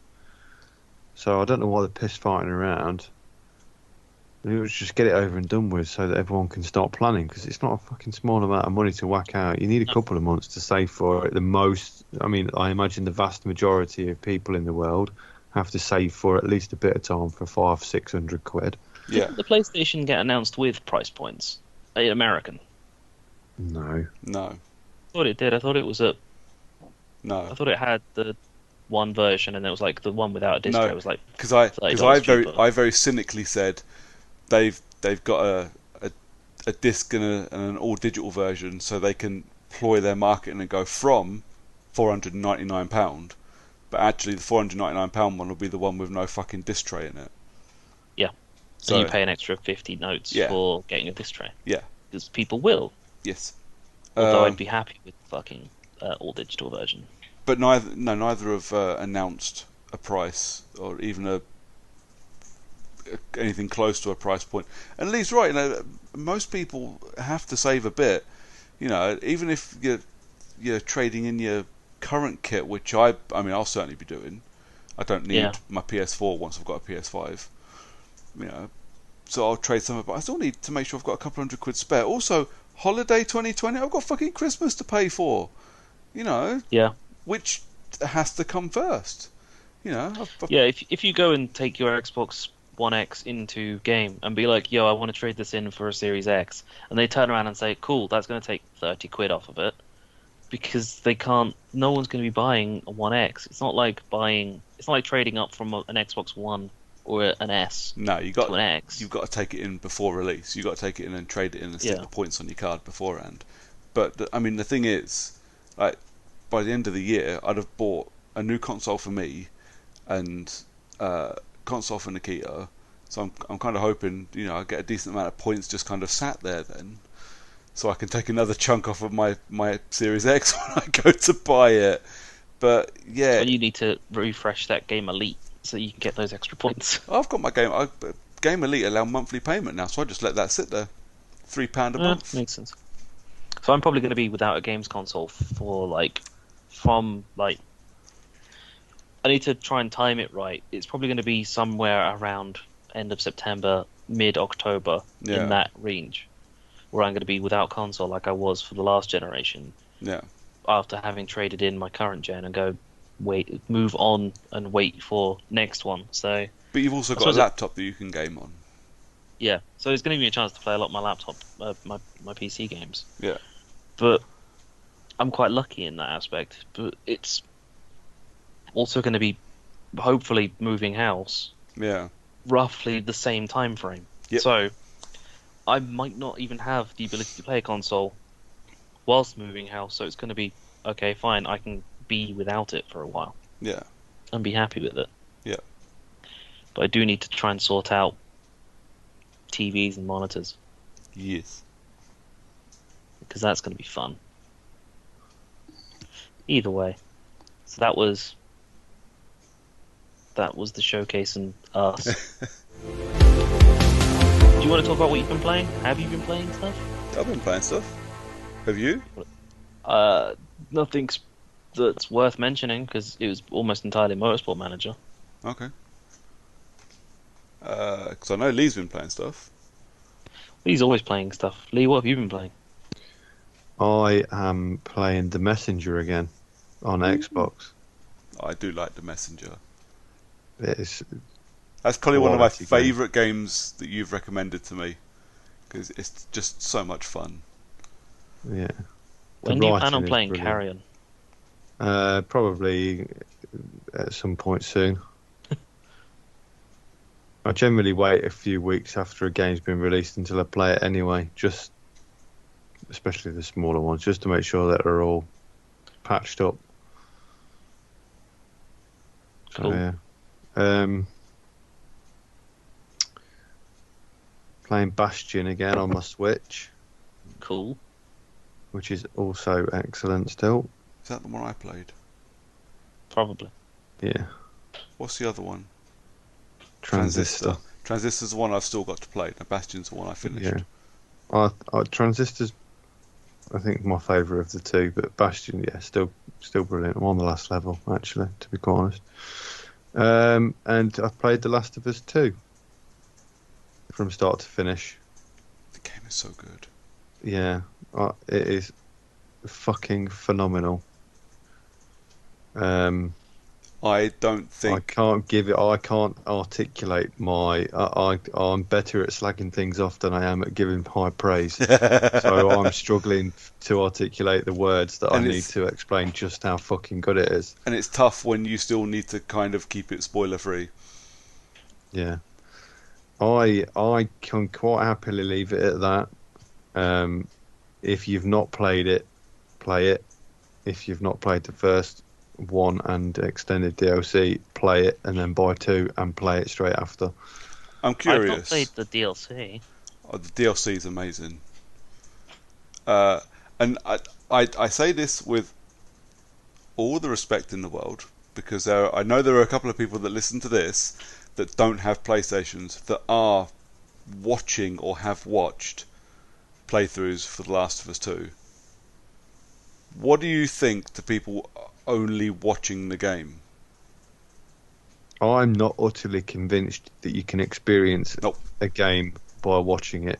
I don't know whether it's how old I am or whether this new walkthrough things and watching people play it is I think there are some games that I just don't understand. But I think there are some games you can.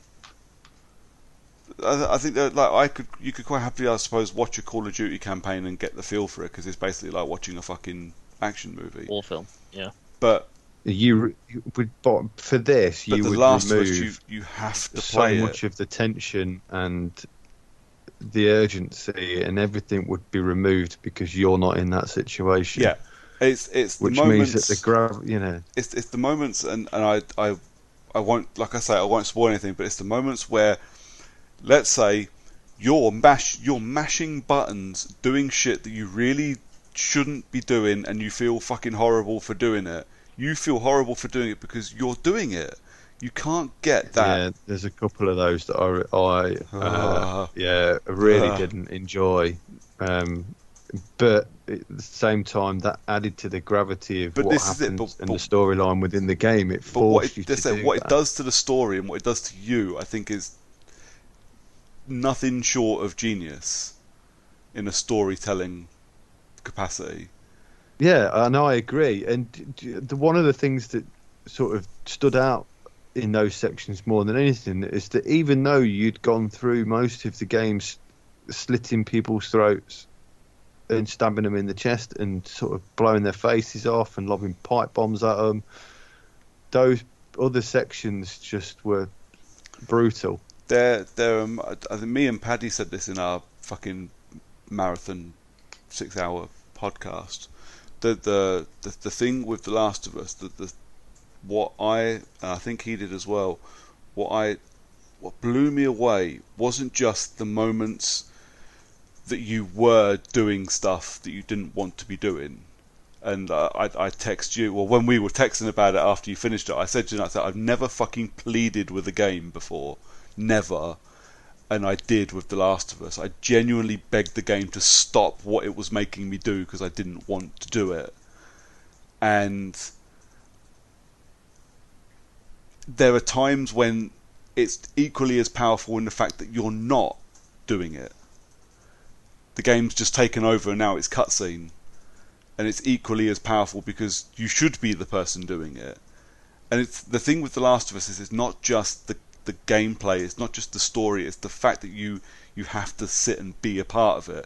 If you just watch it, with the best will in the world, I know there's people that can't play the game because not everybody can afford and or justify buying a second console, especially if that's the only game you want to fucking play on it. You can't spend 400 quid on a box just to play one game. But No. I do think it's a game that needs to be played. And I will gladly sit and talk to anybody about the game if they haven't played it and just watched it, but I will take most of your opinions with a grain of salt. Yeah. Yeah, it's not the same when you're listening to someone going, "Oh yeah, thanks for subscribing, dude." Oh no, bad guys. It's not the same effect, is it? No, it's not. I can't imagine it would be the same effect. But In terms of like, I mean, for John's, from my perspective to John's perspective, John, this was fucking borderline of what I'm willing to put up with in terms of horror and oh tension. my god, If not actually slightly over the line of what I would normally take. Some of the sections in this fucking game, I was literally having to pause it every 20 minutes for a break. it's so Yeah. scary, and some of it tense. is so scary and so tense, and so fucking edgy, and Do you know what the worst bit of the tension in the whole game? You know, when you thought, oh, well, I've searched everything in this area. yeah, So you start jogging, and then she starts running out of nowhere. You're like, shit! And Yeah. you turn there's something nearby. yeah, And the other thing I really liked about this one, it was in the first one and kind of in the DLC as well, but it wasn't always clear cut and it wasn't always set. But every time you'd finished a set piece or an area, there was always a spoken confirmation. yeah. There's a little audio cue, You haven't got to fucking sneak around anymore, basically. a bit like when the Gears music goes out at the end of a set piece. Yeah, And you know you can get up and but start. I liked it because it was like, is that all of them? Hang on. Yeah, Yeah, I can't hear anything. I think that's all of them. yeah. And so, you know, it was really clever how they did it because it was different every time. It wasn't always the same. No, there was a It tiny wasn't just little a audio beat. cue each time you'd cleared an area. There was a tiny audio cue. Frankly, at some points I was like, "What is that? It or is that? Am I just hearing things? Am I about to get up and run and walk into something that I really don't want to fucking walk into?" Yeah. And sometimes they were really well hidden and Yeah. or were just fucking stalkers. You know, you can't see them when you're trying to listen for them and stuff like that. So it was brilliant, absolutely There's worth anybody's time. there's Don't no watch way. a fucking video. No, there's no way anything beats that for Game of the Year for me. Hands down. Oh, I don't think anything It's going to can. be pretty tough. It's going to be tough. I think Halo Infinite might have a chance. For you, not for me. No, for you, bro. You're gonna It's love it. very unlikely that it would have a chance for me either. That is going to take some fucking beating. It's just I think what makes it special for me is I went in with tempered expectations because I'd played The Last of Us 1. You know, I knew what I was expecting, and yet the fucking thing still left me in tears and shaking and pit of the stomach feeling and unable to get it out of my fucking mind at the end of it. You know, Honestly, I honestly think that this was better than the first one. it was. It absolutely was. I really do. I know not a lot of people hold that, and I did think that the first one was a masterpiece, but this was just fucking something else. The first one is a masterpiece, but Last of Us 2 Yeah, I know. is. That's what I said. The first is a masterpiece, but But the first is a masterpiece, but the second is The Godfather Part 2. It beats it at every fucking turn. You know, and it improves on it at every turn. It's not a game that's going to be matched for a long, long time. Not for me, anyway. no. Excellent. And that's me, I think. I'm still batting at that Neon Abyss, but it's time. I'm not getting to that very often. It's not super amazing. There's too many. There's too many types of weapons and stuff to do in it, and the power-ups don't actually make you all that more powerful. So it seems like I'm spending all this time grinding bosses to upgrade power-ups that are frankly fucking useless. A lot of the power-ups that you grind bosses for, and then you get these you only get them to use them once, and then after that they become random drops in the maps. So, but I think it would work better if they dumbed down the amount that they've got in there, just so that you could have a cleaner run for the most part. Like, the runs are so varied and so random because of the amount of different shit that they've got going on. I think they need to cut it back a bit. There's like whole swathes of lists on the internet of all the power-ups and pickups that you can get. and because when you see them on the game and they drop from the enemy, it doesn't give you any text or anything to tell you what they are other than the name. And you have to sit there searching to see if it's worth picking up or not, because sometimes if you pick it up, you can't drop it again. So, but other than that, it's all right. But it's not blowing me away. Then that's me, definitely me this time. Cool. Brooks. Briefly, my first one then. I picked up the Castlevania collection on my Switch for like £4 the other day. Mm-hmm. And so I almost bought it, and then I thought, you know what, I'm never going to fucking play that, so I'm not going to. For me, it's worth the £4 just to play through the first one, which I did. Mate, it's so hard. Oh yeah, it's fucking solid. I completed these games when I was a kid. Like, I owned the console that they were on, and I owned a NES, and I owned the Castlevania games, and I bashed through them time and time and time again. But in the 30 years since, I've just gotten old, boys. These games are so fucking hard. Like, I've been spoilt with good hitboxes and accessibility options. I got my ass handed to me so much on the first Castlevania game. Thank Christ that I can fucking save, because Jesus Christ, I was getting frustrated. But yeah, well worth the £4. Definitely. I didn't bother. I wish I had. Now you've said that. I was gonna pick something else up as well that was on sale. Deadly Premonition's on sale, or was on sale on the Switch. And I haven't played Deadly Premonition for years, and I kind of want to replay it. And Deadly Premonition 2, I think, is only on the Switch. Sure. I think. And it's just come out. I was like, cheap, yeah.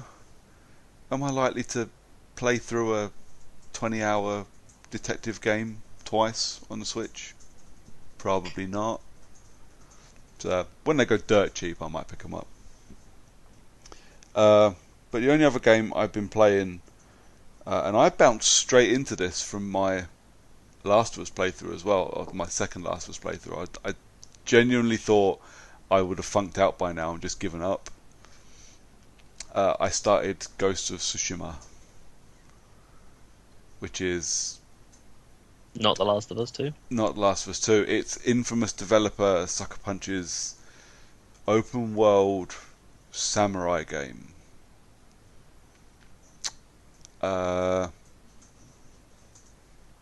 It's good. It's not great. It's not infamous. It's so. I don't want to slag it off. I'm not going to slag it off because I am enjoying playing it, but the cracks are showing a bit now after a little while. You play as Jin Sakai, a samurai who is like the lone survivor of a battle on the beaches of your island, Tsushima, during the Mongol invasion. So you're kind of nursed back to health, and now you have to go and rescue people and be a nice person and do good things, and then you can be you just rescue the island. But I mean, so it's quite good. You learn skills as a samurai, and you do stuff, and you rescue villagers, and it's the same as every open world game, and it's basically samurai Assassin's Creed. You have to go and liberate villages and take on big battles and all this kind of nonsense. It's a fucking huge island for one. Like, the map is massive, and when you click into your map and you go, I'm going to go do this mission, and it turns out the mission is in-game time 3.5 kilometers away. Oh just fuck off. But the game is gorgeous. Right? It's absolutely beautiful. The landscapes are lovely. The like all the stuff they showed in all their little state of plays and that the like the grass flowing in the wind and all that, and all your clothes all flow in the wind, and all your clothes are completely customizable. You unlock different suits, and you can go to merchants and change the colors, and the suits you unlock do different things. So there's one that's like a traveler's suit, and it makes the controller vibrate if you're near a collectible. Cool. Not really. Okay. It makes the controller vibrate if you're within 30 meters of a collectible. Oh. And at one point I spent 20 minutes running around looking for the thing that was making my controller vibrate, and after I found it I got so annoyed I went and changed my costume because I was sick of it happening. It was just a frustration I didn't want. And then I got one that gave me like plus 30% melee damage, and I was like, well, I'm a samurai, that's what I want. That's kind of useful. And obviously everything's upgradable and customizable. So your sword, you can unlock slots to put charms on it, and each charm does something different. Like I've got one that gives me like extra bonus stuff when I collect like supplies and linen and steel, all your resources that you need to pay for upgrades. I have a charm that gives me more, which is obviously helpful. And I've got one that gives me extra defense, and all this is all standard semi RPG stuff, and it is, when you play it, all of this stuff is upgraded with technique points that you get by doing missions and side quests and all that kind of stuff. And it very much feels like Infamous, in as much as when you played Infamous, you knew that you were going to have everything fully upgraded long before you got to the end if you played it even half the way the developers want you to, because it just throws fucking technique points at you. So I've just started Act 2 and I'm basically Superman. Okay. However, it does have a few issues. My biggest one is the combat is fun, but can be fucking frustrating. One, because it's quite easy to get into combat in, say, a tent. And the camera does not realise you're in a tent, and I can't see a fucking thing. So now I'm just swinging wildly. Which takes me into point number 2. Swinging wildly would be fun if I was locked onto an enemy, because at least I knew I could be doing damage. There's no lock-on mechanic for your sword fighting. That seems weird. Which seems backwards. It seems, because a couple of times, like you would, and I don't care if you're playing God of War or Spider-Man or Infamous or anything, beat a guy up, instant lock onto the next guy, move on and start beating him up. I find myself like spamming katana combos into thin air because I've killed a guy, but I'm still in the middle of a combo. Yeah, but I can't lock on to anybody else. The no combat lock on is actually, it's not a deal breaker, but it is turning into quite a frustration. So now, because I think I texted you guys a picture of the map and to show you just how fucking big it is. So I've moved on, like from the bottom part of the map, I've moved up a little bit, and I'm now into Act 2 of the game. And I've started doing some side missions and doing the full missions in Act 2. And now the Mongols, who are obviously the bad guys, have started taking over areas that I've already liberated back down the bottom of the map. That fucking annoys the shit out of me. And when these things started appearing in fucking red, going, you need to go and do this, I was like, no. 1, they're fucking miles away. 2, you won't let me fast travel to them. I'm not doing that. I've got no idea if it's going to affect my game, but I'm like, I'm in the middle of this game. I'm in the middle of a story. Why the fuck am I backtracking on myself to go and liberate tiny villages? I'm not travelling 5 kilometres down the map to kill 6 people. What a waste of fucking time. The second that happened, and this is when I was texting you guys the other day, the second that happened, I was like, I don't know. I don't want to do that. I'm getting annoyed. What kind of shitty fucking mechanic is that? Are there not enough people for me to kill already? I am quite a fan of the game telling me off for doing the dishonourable thing of silently assassinating people. Because quite early on I did it, and then it took me out into a cutscene of me being taught to be a samurai, and I got a proper telling off for, you have to do things the honourable way and look your enemy in the eye. Fuck that. I'm stabbing them in the back because it's much easier. I don't think... Yeah, they said that... I read somewhere that they've got a hidden mechanic in the game that changes the weather slowly throughout the course of the game, but if you go down that route of being a cunt, yeah, which is likely that you would do anyway, well, to be honest. To be fair, the combat's easy worse. enough. The combat's easy enough, so it doesn't... I don't really, unless I'm, in a...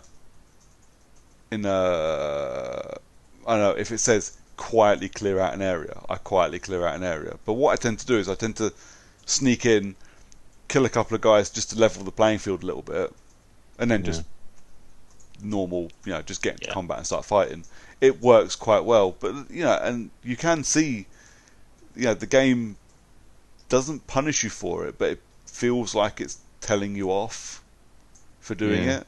Well, like I said, later in the game, the weather is supposed to be significantly worse. Yeah. If you've been a ghost throughout. I don't know how much significantly stands to show, but interesting nonetheless. But apart from that, it's standard open world fare. It's there's sections to unlock. There's unlockable climbing things to do. There's loads of things to do in the world, and like I say, it's basically Assassin's Creed Samurai, except probably a bit prettier than anything Ubisoft could do. Yeah. I'm not in love with it. I'm enjoying it. I'm not in love with it, and at this point, I don't think it's just because I'm coming off of The Last of Us. I just think it's because it's the mechanics are wearing thin on me a bit. It's just more of the same then, isn't it? It is really, yeah, and I don't want to quit playing because I'm quite enjoying the story, but at the same time, I want to just get on with the story and not feel like I'm being punished for not disappearing 10 kilometers back down the map to free something I've already freed. That did annoy me a lot. I don't... No, it's not... it's not getting me hard, that game. I am enjoying it, and I would implore people to play it. It is kind of fun, but at the same time, I'm so terribly glad that I basically got it for free. Well, that's good. But there you go. That's my actual proper review, more or less, of my current playthrough of Ghost of Tsushima. You'd never know. You might take a new fancy to it on a second playthrough at some point in the future. I mean, the thing is, I haven't stopped playing it, and I haven't given up on the story. And frankly, I needed a couple of days off anyway because I wanted to finish my book. I had a book to read for my horror podcast, and I kind of went, no, I'm going to leave the game and just sit and read my book for a bit. That's much better. I think I'll grab a beer and go back to it Friday night and see how it plays. But I'm not going to quit it. I think I expected a bit more, and I don't know if that's from my love of Sucker Punch games or just my general expectation for PlayStation exclusives. I don't think it's that because I've played Days Gone. But yeah. So far, 7 out of 10. We'll see how it goes. Yeah, still on my list, but I'm certainly not rushing to it at the moment. It's on my list of PlayStation games I will play at some point when I have access to a PlayStation. Yeah. Well, when I finished it, and Days Gone, because I did buy Days Gone in the PlayStation sale. And The Last of Us 2. I've not done that yet. I have come close because I've lent it out and I still want to play it.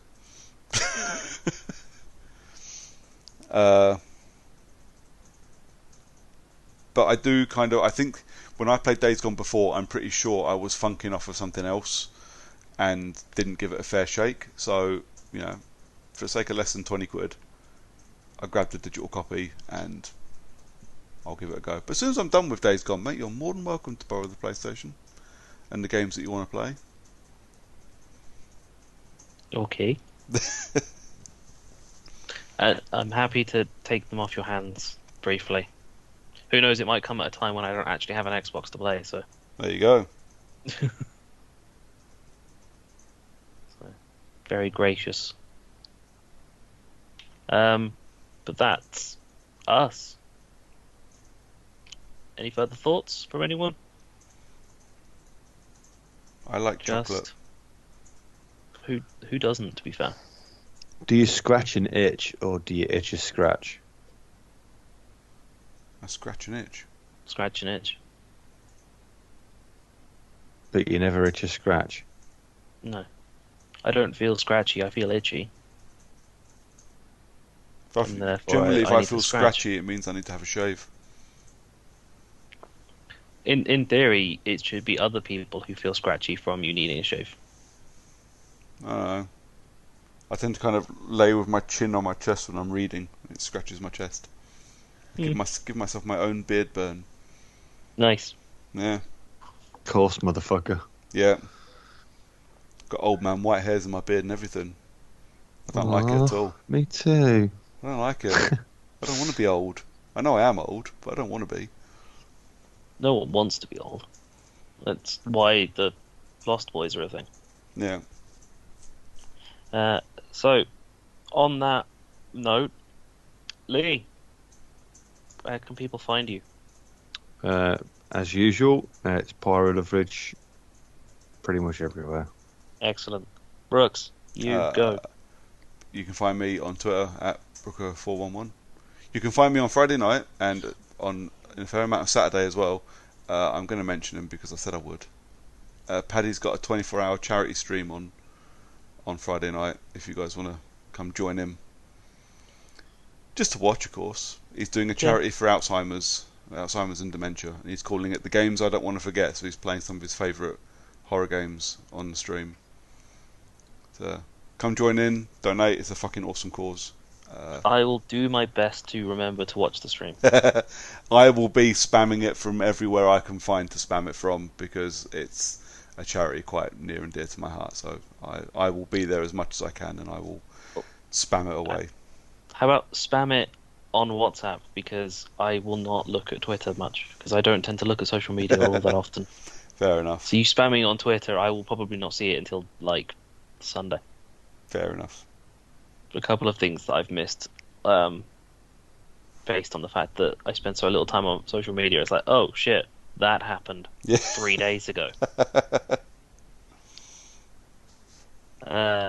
Yeah.